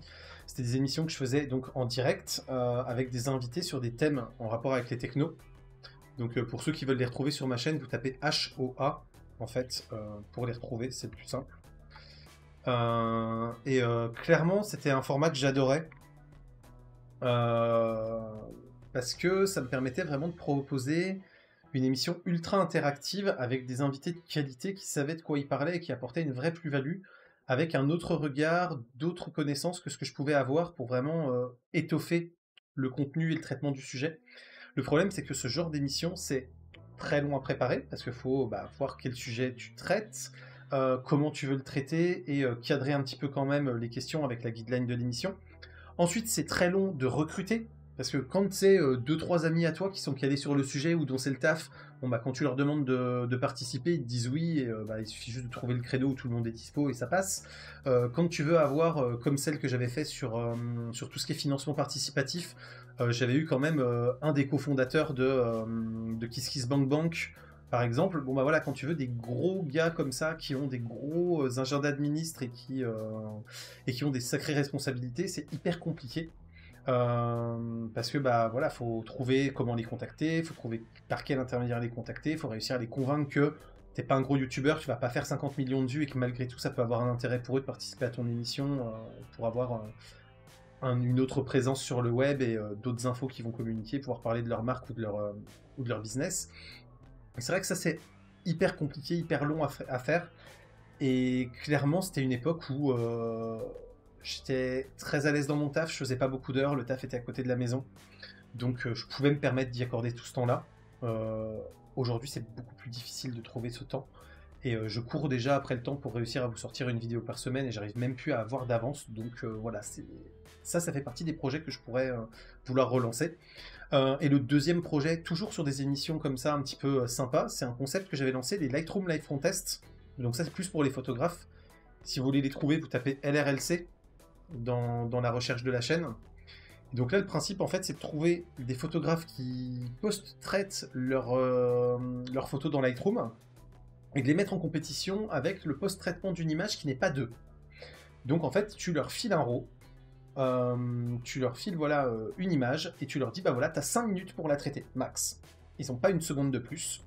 Et à la fin des 5 minutes, t'as 1 minute pour nous expliquer comment t'as senti l'image, qu'est-ce qu'elle t'a véhiculé comme idée, comme intuition, et donc qu'est-ce qui a guidé le post-traitement que tu as fait dessus. Et donc c'est super sympa dans le principe, parce que pour ceux qui sont photographes ou qui veulent prendre un peu de bouteille, je réexplique en plus après sur la vidéo lorsque je fais mon montage quels outils ils ont utilisés, pourquoi et comment. Donc ça permet de voir un peu comment ils utilisent les curseurs, les pinceaux, les diverses options de Lightroom pour pouvoir progresser. Et vous avez aussi le ressenti du photographe qui vient de travailler une image qui n'est pas la sienne et de pourquoi il l'a travaillée comme ça. Et donc à chaque fois je mettais 4 photographes différents avec la même photo, ou les deux mêmes photos, et ça permettait comme ça de confronter leur regard et leurs sensations face à une image qui n'était pas d'eux, donc ils n'avaient pas le contexte, ils n'avaient pas les émotions qui étaient liées avec ça. Yes Torno, salut, bonsoir. Torno que vous revoyez régulièrement sur YouTube, pour ceux qui suivent bien la chaîne YouTube. Donc voilà, les Lightroom Live Contest, vous n'avez pas le contexte de la photo, vous n'avez pas les émotions qui sont liées à sa prise de vue et à tout donc le contexte de la création de l'image, et vous devez vous démerder pour essayer d'en tirer le meilleur, et avec un RAW qui n'est pas forcément en plus au top niveau déjà sur le RAW de départ. Et voilà, donc c'était sympa cette émission-là, je l'aimais bien. Mais là encore, c'est pareil, le plus compliqué dans cette émission. Alors déjà, c'est d'avoir des RAW qui sont pas forcément les miens non plus, parce que le but, c'est aussi que moi, après, je propose mon propre traitement de l'image et que j'explique pourquoi je l'ai traité comme ça, en plus des 4 autres photographes. Donc la difficulté, c'est de trouver des gens qui aiment la chaîne et qui ont envie de m'envoyer des RAW pour les laisser traiter par d'autres. Ça, déjà, c'est pas évident. Il faut trouver des photographes qui ont envie de participer à l'émission, et si c'est toujours les 4 mêmes, ça n'a pas d'intérêt, donc le but c'est de trouver beaucoup de photographes. Et tous les photographes un tout petit peu connus sur internet que j'ai essayé de recontacter, j'avais contacté pendant un temps Arnaud Thierry du studio de Poche, j'avais contacté Sébastien Roignan de F1.4, j'avais contacté, j'ai plus son nom, mais de mon petit boîtier ou dans mon petit réflexe, j'ai plus son nom, mais voilà. Tous ces gens-là, et d'autres photographes aussi qui n'ont pas forcément de chaîne YouTube, mais dont j'aime bien le travail sur Insta, sur 500 pix, voilà. J'en ai contacté peut-être une trentaine, une quarantaine comme ça, et tous m'ont dit en gros, j'aime bien le concept, c'est sympa, mais j'ai vraiment pas le temps ou pas l'envie d'y participer. Ou d'autres m'ont dit aussi, bah ouais, mais j'utilise pas Lightroom pour le post-traitement, donc je suis pas le bon client, quoi. Donc voilà, c'est pareil, ça c'est une émission que j'aimerais bien reprendre. Je trouve qu'elle est sympa, j'ai pas vu ce concept ailleurs en plus, donc je suis assez fier d'avoir trouvé un concept qui me semble marcher et être intéressant. Mais voilà quoi, entre le temps de préparation, le temps pour recruter les photographes, il faudrait être en démarchage quasi permanent de tous les photographes, faire de la veille sur les réseaux pour trouver des nouvelles personnes, etc. Et c'est pas gérable en termes de temps, tant que la chaîne reste à ce niveau d'activité et à ce niveau de génération d'argent, quoi. Pour l'instant, clairement, c'est pas avec les quelques centaines d'euros par an qu'elle peut me rapporter que je vais pouvoir me libérer du temps ou genre me mettre à 80% pour avoir une journée de plus toutes les semaines pour travailler sur la chaîne, quoi. Voilà, donc clairement les deux gros projets, ce serait de réactiver ces deux formats-là, qui sont beaucoup plus interactifs et beaucoup plus dynamiques, mais qui demandent vraiment beaucoup de temps, et c'est du temps que j'ai pas, tout simplement.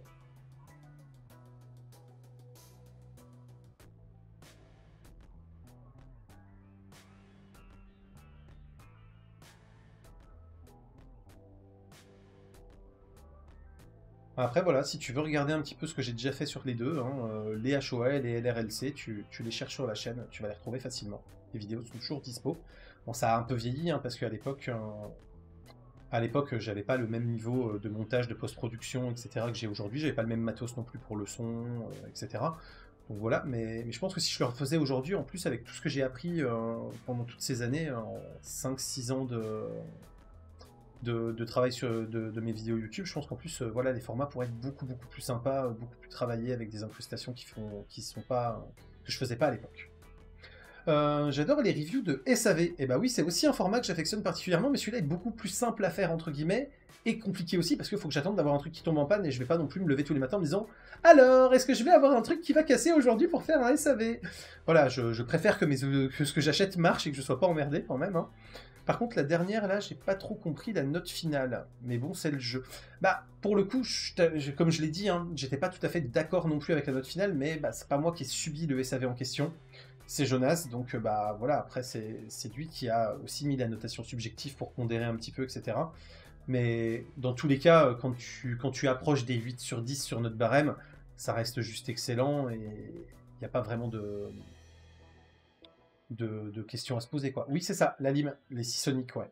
Et effectivement, ils ont juste été top. Et voilà, le barème est fait ainsi qu'il y a des pondérations qui font qu'eux, ils n'ont pas marqué beaucoup de points sur la façon de les contacter ou sur les délais, etc. Mais globalement, je veux dire, voilà, on va dire que si je devais juste mettre une note totalement subjective de cœur en ayant vu ce qui s'est passé, en ayant suivi tout ce SAV avec Jonas et en voyant un peu comment ils ont géré le truc, je leur aurais mis 10 sans aucun problème. Et voilà.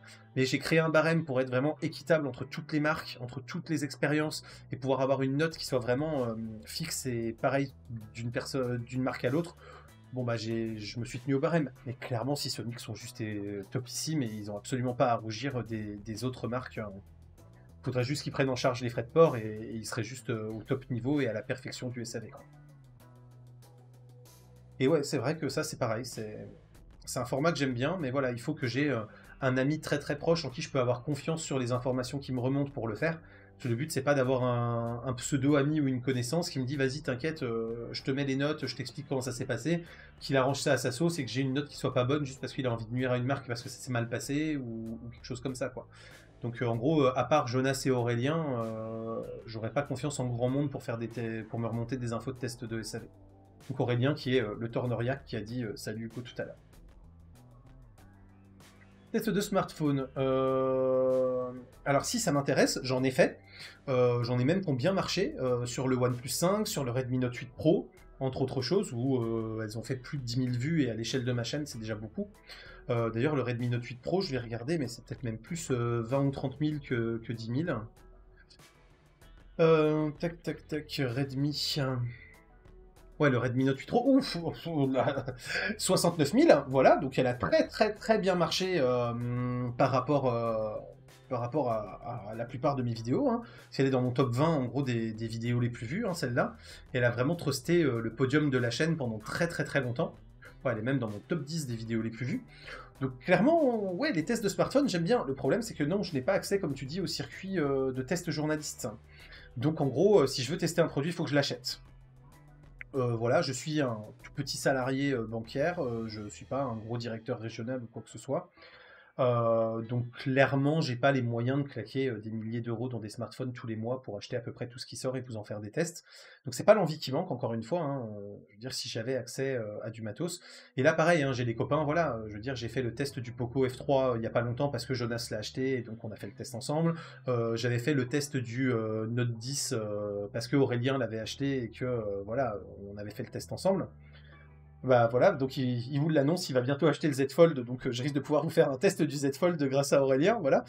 Mais c'est vrai que sinon, voilà, je peux pas me permettre de mettre 300, 500, 800, 1000 balles dans un téléphone tous les mois ou tous les 2 mois pour vous proposer les meilleures nouveautés et en faire des vidéos.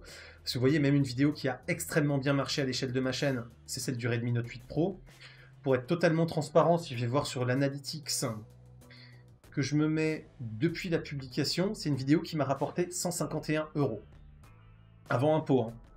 Donc, ouais, mais même la location, c'est chiant. Après, ça veut dire qu'il faut que ça veut dire que ça devient mon téléphone quotidien et que je dois réinstaller régulièrement le truc ou quoi que ce soit. Enfin, et vous voyez, une vidéo, donc, c'est vraiment le test de smartphone qui a le mieux marché de ma chaîne. J'en ai jamais eu autant. Et même donc des vidéos qui a le mieux marché de ma chaîne, c'est 150 balles.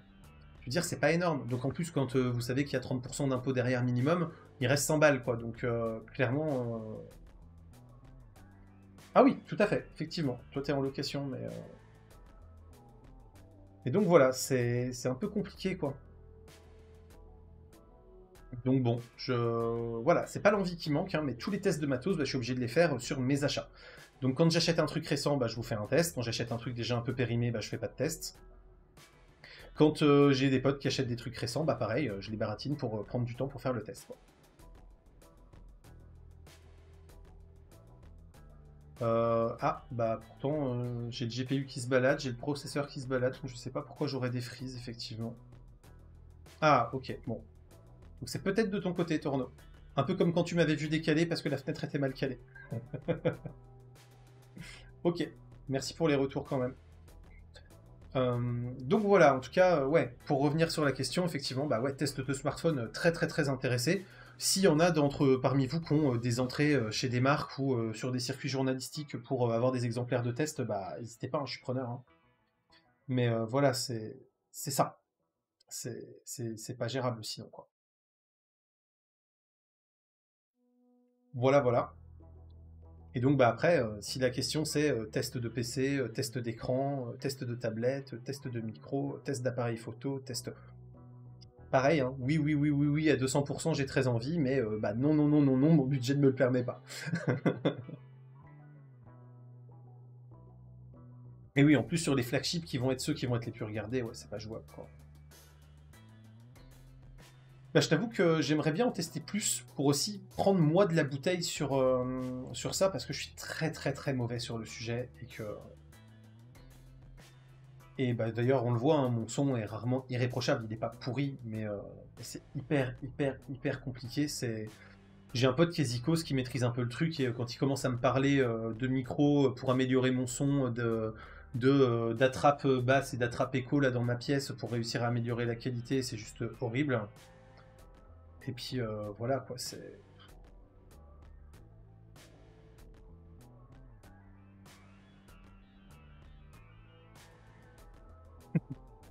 Allez, ça se chambre.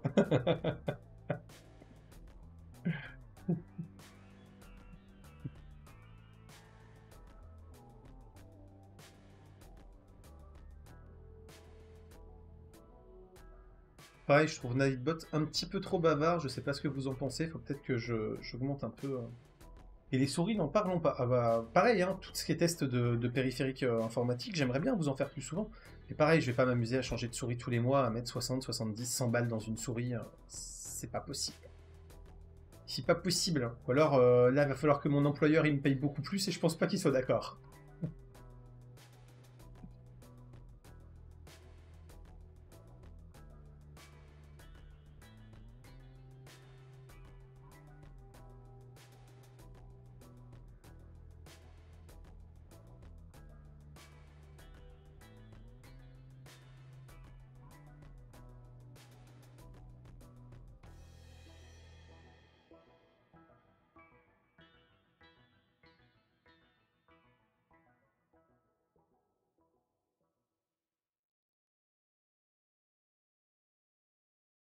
J'ai augmenté un peu les timers du Nightbot pour qu'ils soient un petit peu moins bavards, ça devrait être un peu mieux.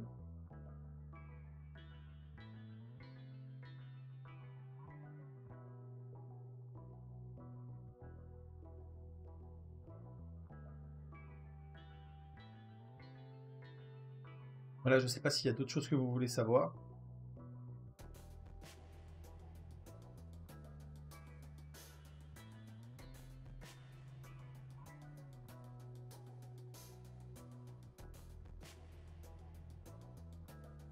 Des voyages bientôt, l'Australie, j'ai adoré. Ah, bah ça me fait plaisir aussi, parce que franchement, ces vlogs, je les ai faits avec beaucoup de cœur et avec encore l'émotion, en fait. Même si je les ai faits plus tard que ce que je voulais, bah, le pote Zikos dont je vous parlais devait normalement au départ me composer des musiques originales exprès pour. Sauf qu'il a eu des problèmes de matos, il a eu des problèmes de pognon, il a eu des problèmes de temps de disponibilité. Et au bout d'un an, je lui ai dit, bon bah écoute, je vais faire mes vlogs sans tes musiques, tant pis, puis on verra pour les prochains. Et donc, nouveau voyage, normalement, donc ça pour le coup, hein, vous allez être les premiers informés, les seuls informés pour l'instant. Le prochain voyage, en théorie, c'était censé être le Japon. 4 semaines au Japon. L'itinéraire est fait. L'agence par laquelle on passe pour toute l'organisation, elle était déjà trouvée. Sauf qu'en fait, je vais vous refaire tout l'historique, hein, comme ça je vais continuer de vous parler un peu de ma vie, pour qu'on apprenne à se connaître. Au début, on devait partir à l'été 2019. Donc voilà, sauf que au boulot de ma femme, ça craignait un peu, on avait peur qu'ils mettent la clé sous la porte, qu'il n'y ait plus de taf. Et donc clairement, claquer de l'argent dans un très très gros voyage comme ça, alors que on n'est pas sûr de pouvoir maintenir notre niveau de vie et notre niveau de revenus, c'était un peu suicidaire, et on est quand même des gens plutôt sérieux là-dessus. Donc on s'est dit, c'est pas grave, on ira l'année prochaine, en 2020. Sauf que finalement, on s'est dit 2020, les JO qui tombaient pile poil sur le moment où on devait y aller. On s'est dit Tokyo, ça va être invivable avec les touristes. Donc on ira en 2021 finalement. Donc on s'est dit on repousse de 2 ans au lieu d'1 et on ira au Japon à l'été 2021. Sauf qu'entre-temps, le Covid est venu régler la question. C'est-à-dire que c'était plus pour les JO, c'était juste on n'avait plus le droit de voyager. Donc on s'est dit c'est très bien finalement qu'on ait repoussé en 2021, ça va laisser le temps au Covid de se tasser et puis on ira après. Entre-temps, à cause du Covid qui a duré, mais personne s'y attendait à l'époque, ils ont repoussé les JO en 2021.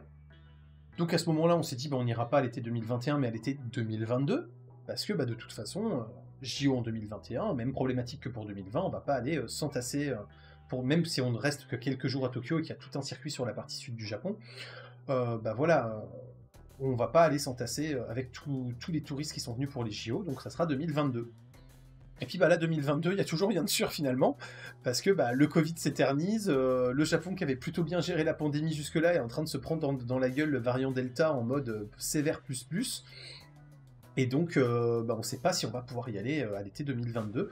Donc en gros, on se laisse jusqu'à la fin de l'année 2021 là, pour voir comment ça évolue, voir si la pandémie est un peu maîtrisée au niveau Japon et si on peut se permettre de réserver et d'espérer y aller en 2022.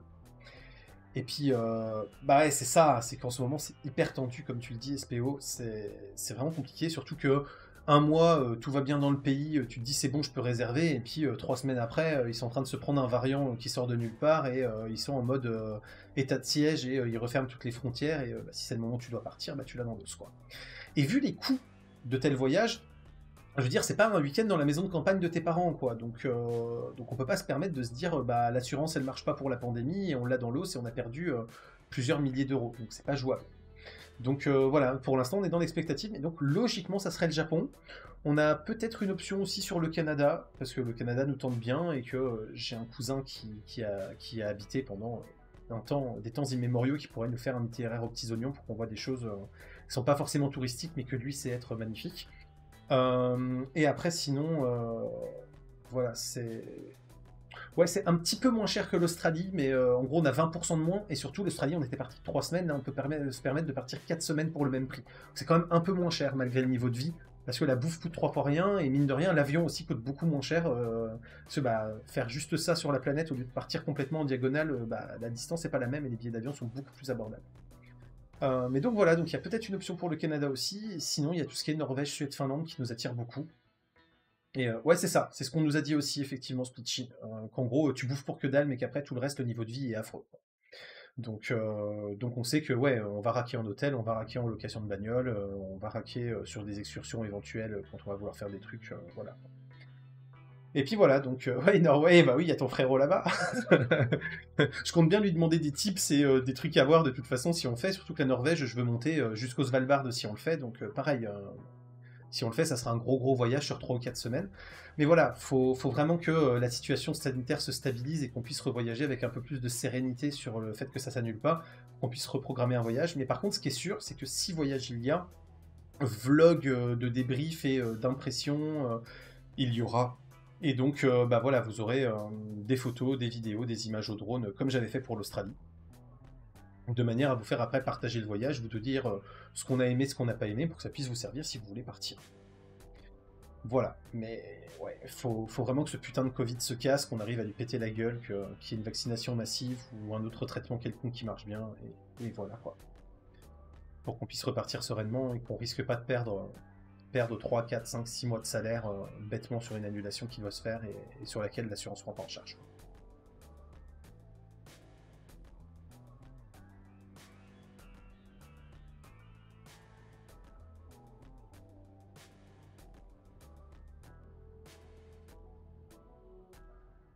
N'hésitez pas, s'il y a encore des questions. J'avais prévu que le live durerait maxi 1h30 selon les interactions, donc il me reste encore un petit peu de temps. Puis si ça doit déborder parce que vous avez d'autres questions, il Il n'y a pas de souci, on reste le temps qu'il faut pour discuter ensemble tant que vous êtes motivé et que vous avez des choses à me demander.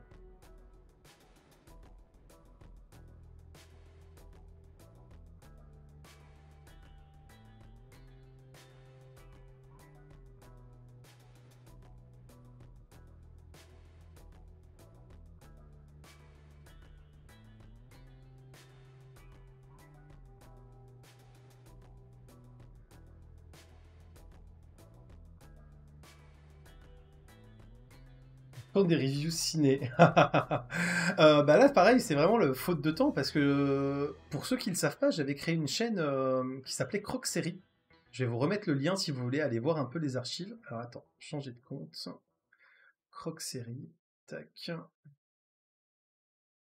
Toc, toc, toc, toc, toc. Fermé, fermé, fermé. Chaîne. Tac.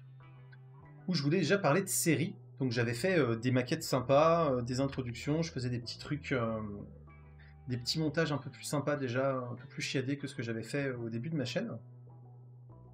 Ah, alors que moi j'ai beaucoup aimé le OSS 117 et par contre j'ai été très déçu par Camelot là récemment. Et donc c'est vrai que voilà, là, ça c'était la chaîne Croc Série que je vous remets là en lien pour ceux qui veulent aller voir. Et le but c'était d'avoir plusieurs formats donc, de contenu. J'avais les EP1, donc c'était épisode 1 où je vous présentais une série en parlant uniquement de son premier épisode, de son pilote.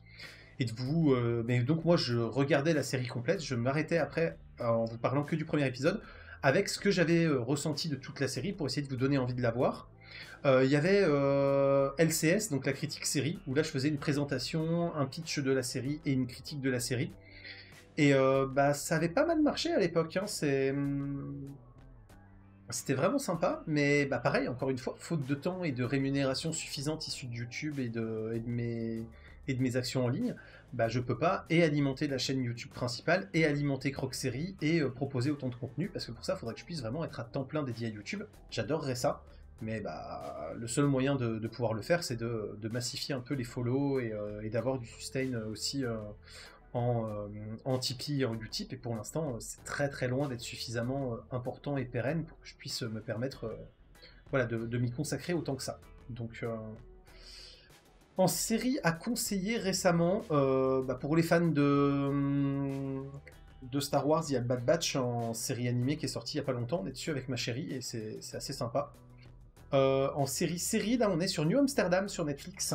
Donc pour ceux qui aiment bien les séries hôpital genre urgence, mais avec beaucoup de good vibes en fait, j'adore, vraiment.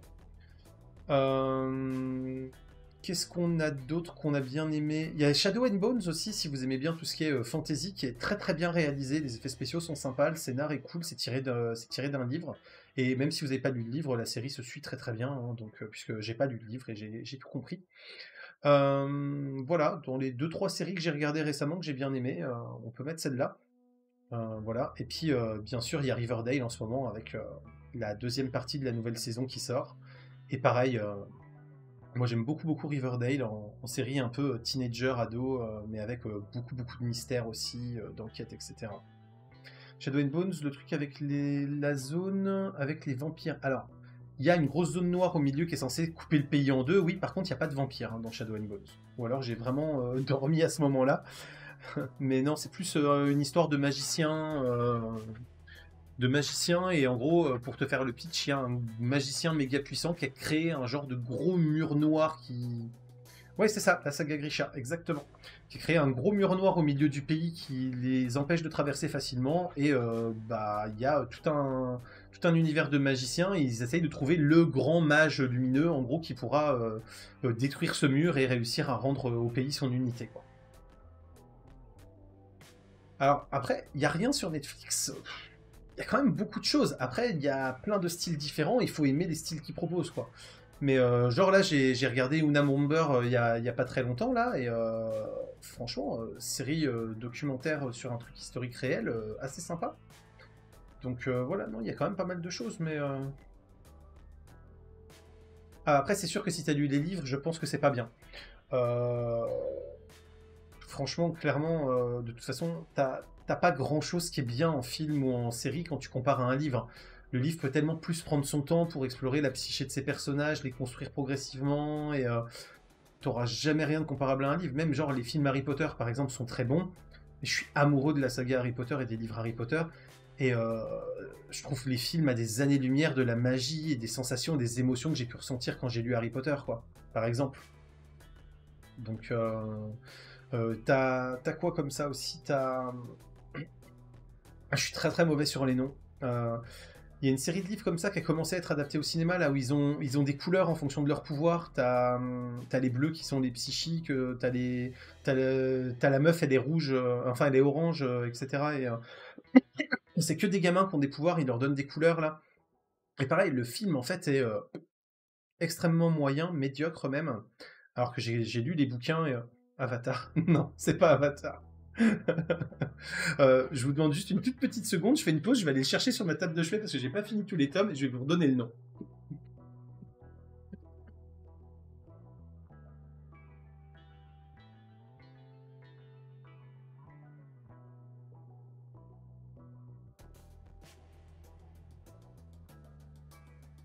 Hop, me revoilà, c'est les Darkest Mind. Et les Darkest Mind, bah voilà, les livres sont excellentissimes. Par contre, les films sont extrêmement moyens. Et à titre perso, j'ai été super déçu par les films, alors que voilà, j'ai beaucoup beaucoup aimé les livres.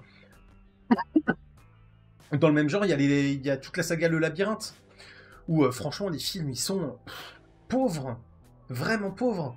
Alors que les livres, je veux dire, je les ai dévorés, quoi. J'ai commencé, j'ai mis le doigt dedans, et je suis allé au bout quasiment d'une traite, quoi. Tous les soirs, je me couchais plus tard que prévu, juste pour avancer encore, quoi. Qu'est-ce que t'as contre Le Labyrinthe? Tu les as lus ou t'as juste vu les films?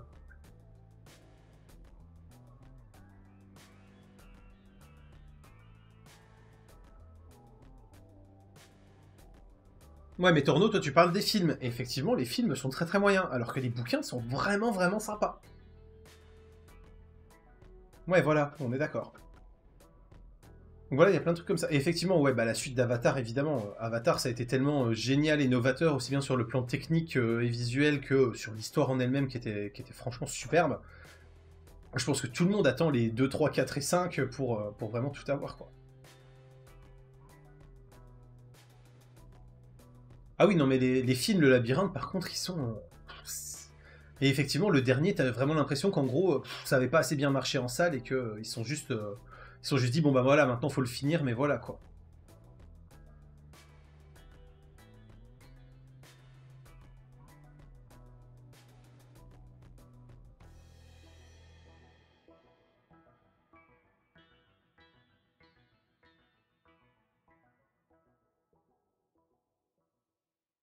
Divergente aussi, je crois que la fin a terminé en autre boudin. Alors je me souviens même plus des films tellement ils m'ont pas marqué, alors que pareil, Divergente, les bouquins sont vraiment vraiment sympas. C'est voilà, quand tu lis les bouquins, voilà, les personnages sont attachants, ils sont fouillés, ils sont travaillés, les rebondissements et tout. Mais mais les films, ouais, pareil, ils m'ont vraiment pas laissé un souvenir impérissable. J'ai même du mal à me souvenir un peu de ce qui s'y passait, alors que les bouquins étaient vraiment bien, quoi. Même si j'ai plus beaucoup le temps de lire, voilà, il y a des sagas comme ça où quand tu vois la transposition film, ouais, ils auraient mieux fait de rien faire, quoi. C'est...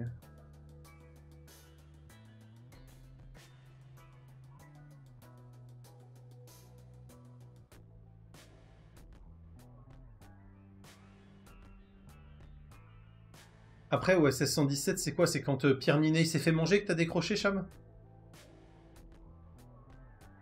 J'ai trouvé le rebondissement tellement ouf, moi, en fait, ça m'a trop fait rire, quoi.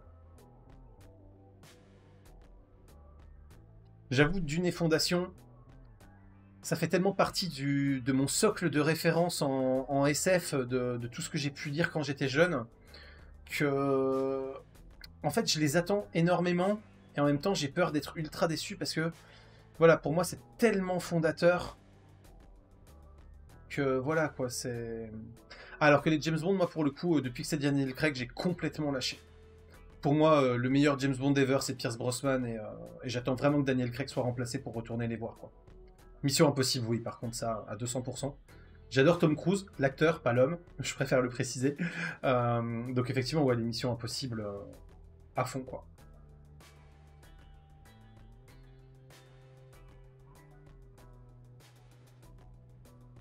D'ailleurs, je sais pas si vous avez suivi la petite anecdote, mais le nouveau James Bond, normalement, ils avaient approché Idris Elba pour le faire, qui est un super acteur, moi je l'adore. En plus, ça aurait été donc le premier James Bond noir.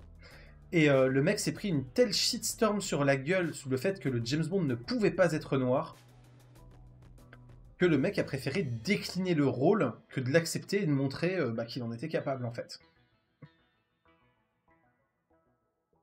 Et ça, je trouve que c'est vraiment un gâchis monstrueux parce que, en fait, qu'il soit noir, rouge ou jaune, on s'en bat les couilles. Ce qu'on veut, c'est un excellent acteur qui puisse l'incarner. Et Idris Elba est tellement fort, tellement charismatique. Enfin, moi, je le trouve vraiment excellent. Je sais pas ce que vous en pensez. Je suis un peu déçu quand même qu'il n'ait pas pu accepter et qu'au final, ça soit quelqu'un d'autre, quoi. Parce que je pense qu'il aurait fait un super James Bond.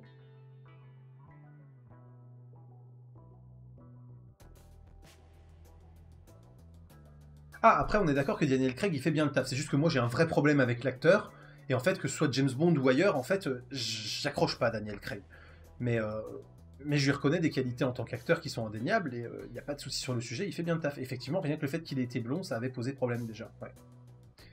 Mais là, voilà, qu'en 2021, on continue de dire que la couleur de peau joue un rôle pour qu'un acteur puisse prendre ou pas un rôle, à part si ça a une vraie valeur dans un scénario qui soit plutôt blanc, plutôt asiatique, plutôt africain, plutôt parce qu'il y a un background et une histoire qui va avec et qu'il faut que l'acteur soit voilà de telle origine.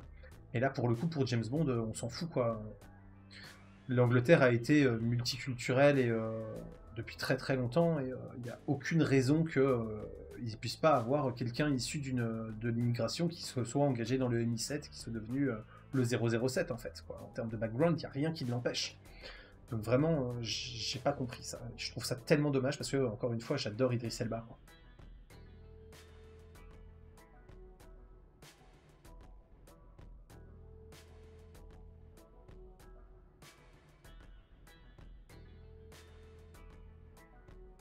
Mais c'est cool, je vois qu'en fait vous aimez les mêmes choses que moi sur les gens qui me regardent et qui ont envie de prendre un peu de temps pour échanger, suivre les lives, etc. en fait.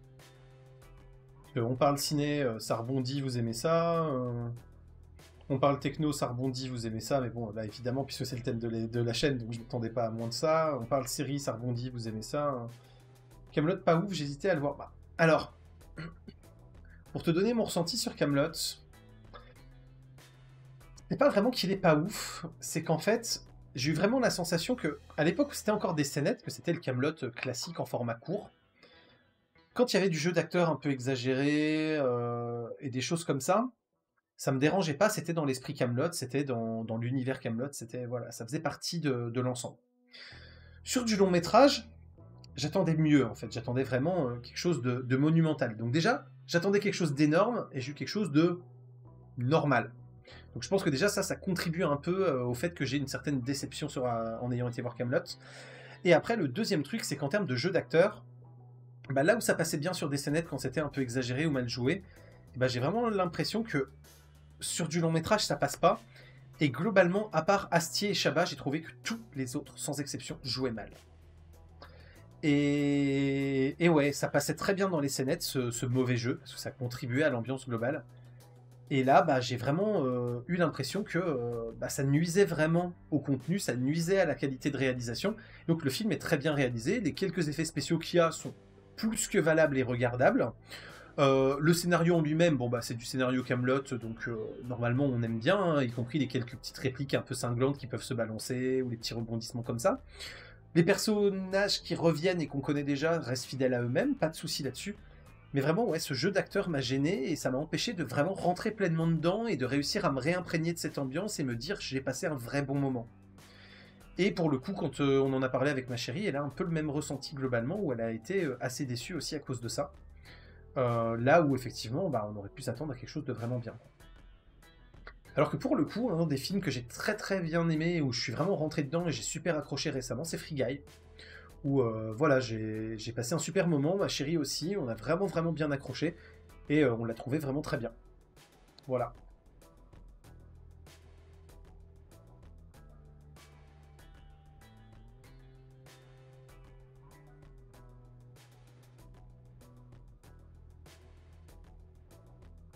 Catchphrase. Euh... Alors, est-ce que c'est un truc qui s'est remplacé tout seul, Torno, ou est-ce que c'est toi qui a écrit ça pour balancer une commande quelconque? Bah ouais, franchement, Free Guy, pour ceux d'entre vous qui aiment bien le ciné, et si vous avez le pass ou des trucs comme ça, et que vous, voilà, vous n'avez pas de risque à aller voir un film sans savoir si vous allez l'aimer, vraiment, je l'ai beaucoup, beaucoup aimé. Il est super bien réalisé, il est drôle juste ce qu'il faut, émouvant juste ce qu'il faut, le jeu d'acteur est top, il y a plein de références, et si vous êtes gamer et que vous aimez l'univers vidéoludique, ça a l'air d'être le cas des échanges qu'on a eus, clairement, vous allez voir plein de références et plein de trucs passer, y compris en arrière-plan. C'est limite... c'est limite un film où en fait il faut aller. Voilà, c'est. Faut aller le voir plusieurs fois en fait, Free Guy, je pense. Parce que au-delà du scénario principal, il y a tellement de choses qui se passent en arrière-plan que, à mon avis, il faut le voir deux, trois fois pour choper tous les petits trucs qu'ils ont glissés dans tout ce qui se fait derrière et qui ne se prêtent pas à l'histoire, mais qu'ils ont glissé pour faire des petits clins d'œil et des petits easter eggs en fait.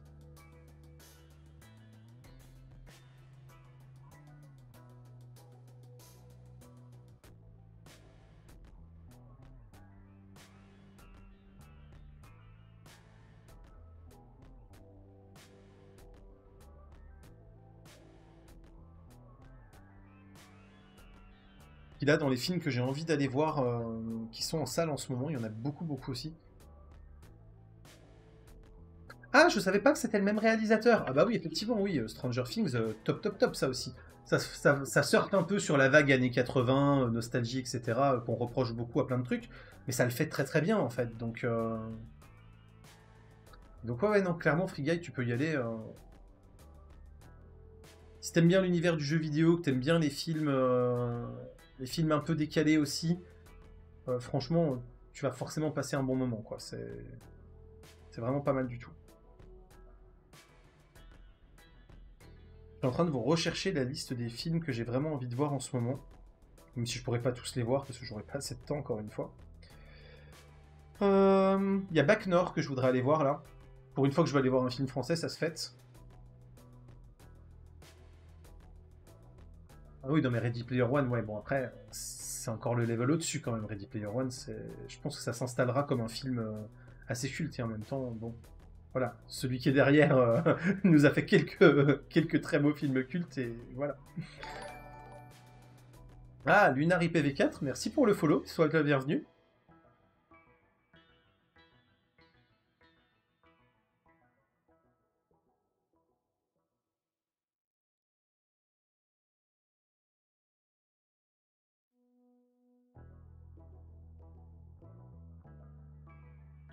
Donc ouais, il y a Bac Nord que je vais aller voir en film, clairement, film français mais qui m'intéresse. Il y a X-Road aussi, qui me tente bien. Rouge, bon ça pour le coup c'est du drame social à la française, mais que voulez-vous, j'aime bien ça. Bah ouais, beaucoup de ces sorties cet été, c'est ça, c'est que là pour le coup ils rattrapent leur retard et tu peux pas tout aller voir quoi, ou alors tu passes tes journées en salle quoi. American Nightmare 5 parce que bah, c'est le dernier, j'ai bien aimé les précédents, donc je voudrais bien voir les suivants. Enfin, je voudrais bien voir le dernier. Il y a des fantasmes aussi en film français qui m'intéressent bien. Et il y a le deuxième Escape Game, voilà, parce que bon, le premier était passable, et j'ai quand même bien envie d'aller voir le deuxième, mais lui c'est vraiment pas dans la liste des priorités, quoi.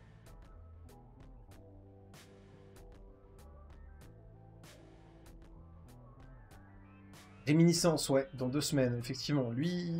Alors lui, je dirais pas que j'ai envie de le voir, je dirais qu'il m'intrigue, et donc que je vais aller le voir parce qu'il m'intrigue. C'est totalement différent. J'ai pas envie d'aller le voir. J'ai juste une partie de moi qui a besoin de savoir ce que c'est, quoi. Est-ce qu'on a deadline pour l'énigme? Il n'y a pas de deadline en fait. Elle reste en ligne ad vitam. Les gens qui la prendront plus tard pourront la faire. Elle va rester. Voilà, je changerai rien, je retirerai rien de ce qui est en ligne pour l'énigme. Par contre, après, bah voilà, si, je ne ferai un colis que pour le premier qui réussit à la faire. Les autres auront juste voilà, le plaisir de la finir, mais c'est tout. Ils auront le plaisir de trouver le 10 millième abonné, mais ça s'arrêtera là. Ils n'auront pas le colis que le premier aura pour le remercier de son investissement et d'être le number one.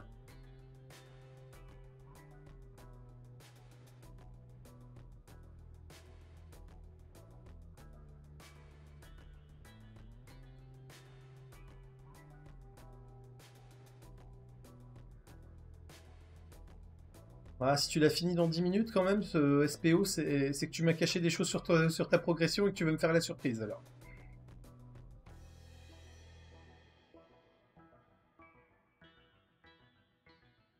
Ou alors qu'en parallèle du live, tu t'y étais remis et que et que t'as avancé et que je suis pas encore au courant. C'est possible aussi.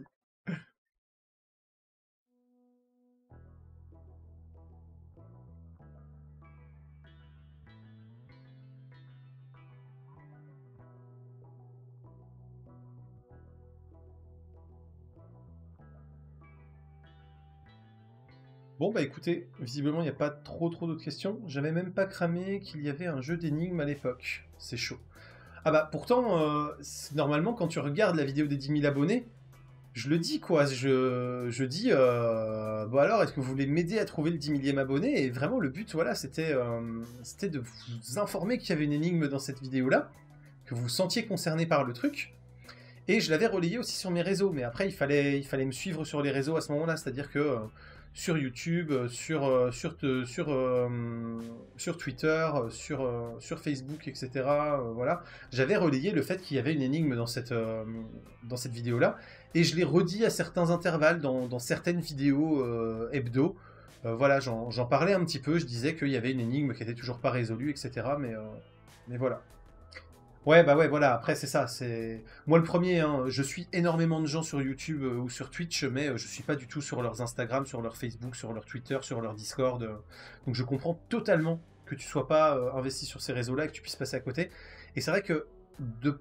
par principe, j'aime pas mettre du contenu ailleurs que sur la plateforme où les gens me suivent. Donc à savoir, là, ça sera vraiment YouTube et Twitch. Il y a juste Instagram où j'essaye de mettre 2-3 photos, et pareil, si je repars en voyage et que ça vous intéresse et visiblement vous avez bien aimé la partie Australie, bah, je remettrai quelques photos sur Insta pendant le voyage en plus du vlog que je ferai après à mon retour.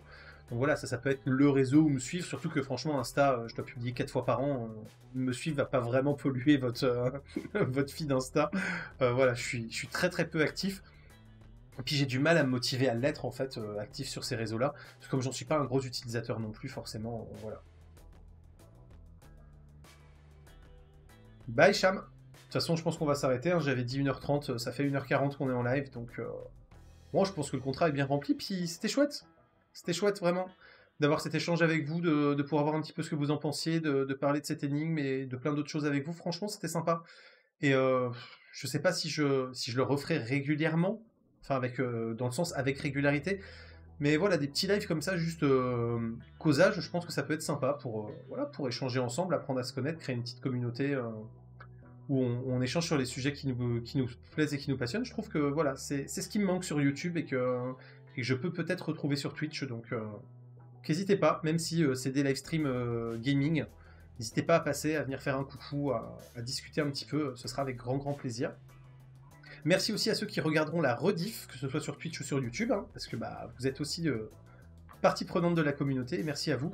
Puis, allez, petit défi, si on atteint les 30 000 abonnés avant la fin 2022, c'est-à-dire bah, à peu près en même temps que j'ai fait les 20 000 abonnés, ouais non, il faudrait que ce soit un petit challenge. Allez, si on atteint les 30 000 abonnés avant juin 2022, je fais une vidéo où je dis 30 000 fois merci. Non, pas une autre énigme, mais pour le coup, ça sera un calvaire pour moi pour vous remercier, mais je dirai merci à chacun des 30 000, abonnés. Voilà, donc, mais donc, faut que ça aille plus vite, donc ça ferait 10 mois au lieu de 16 mois pour gagner les 10 000 nouveaux abonnés. Donc, allez, petit défi, c'est acté, c'est lancé, le pari est pris. Si la chaîne grossit suffisamment pour avoir 10 000 abonnés de plus avant juin 2022, vidéo avec 30 000 merci, et pas de montage, pas de duplication, hein, c'est vraiment, je le ferai en plusieurs fois parce que je pourrais pas enregistrer les 30 000 tout de suite, à la suite, mais je reprendrai pas des passages que je recollerai, hein, ça sera vraiment, j'enregistrerai 30 000 fois merci. J'espère qu'on aura fini l'énigme d'ici là, mais oui, dans une semaine max vous l'avez fini, c'est sûr. Et si vous voulez, vous avez même le droit de me clipper quand je dis que je ferai les 30 000 comme ça, hein. Voilà, vous pourrez... Par contre, le CSM incoming, putain, j'ai pas la ref. Ouais, 8 heures de vidéo en préparation, par contre, clairement, Torno. Attends, je vais googler ça quand même. Le CSM, là, c'est quoi ça?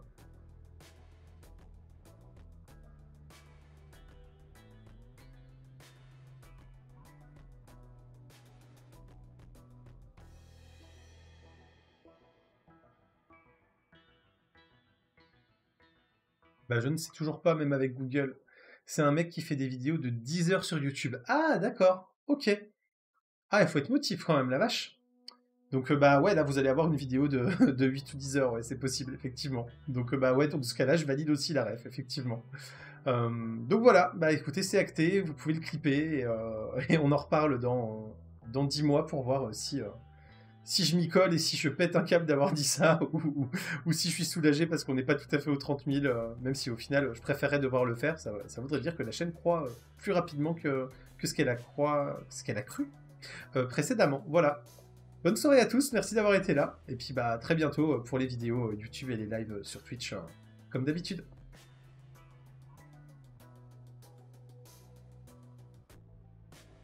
Bye à tous, salut!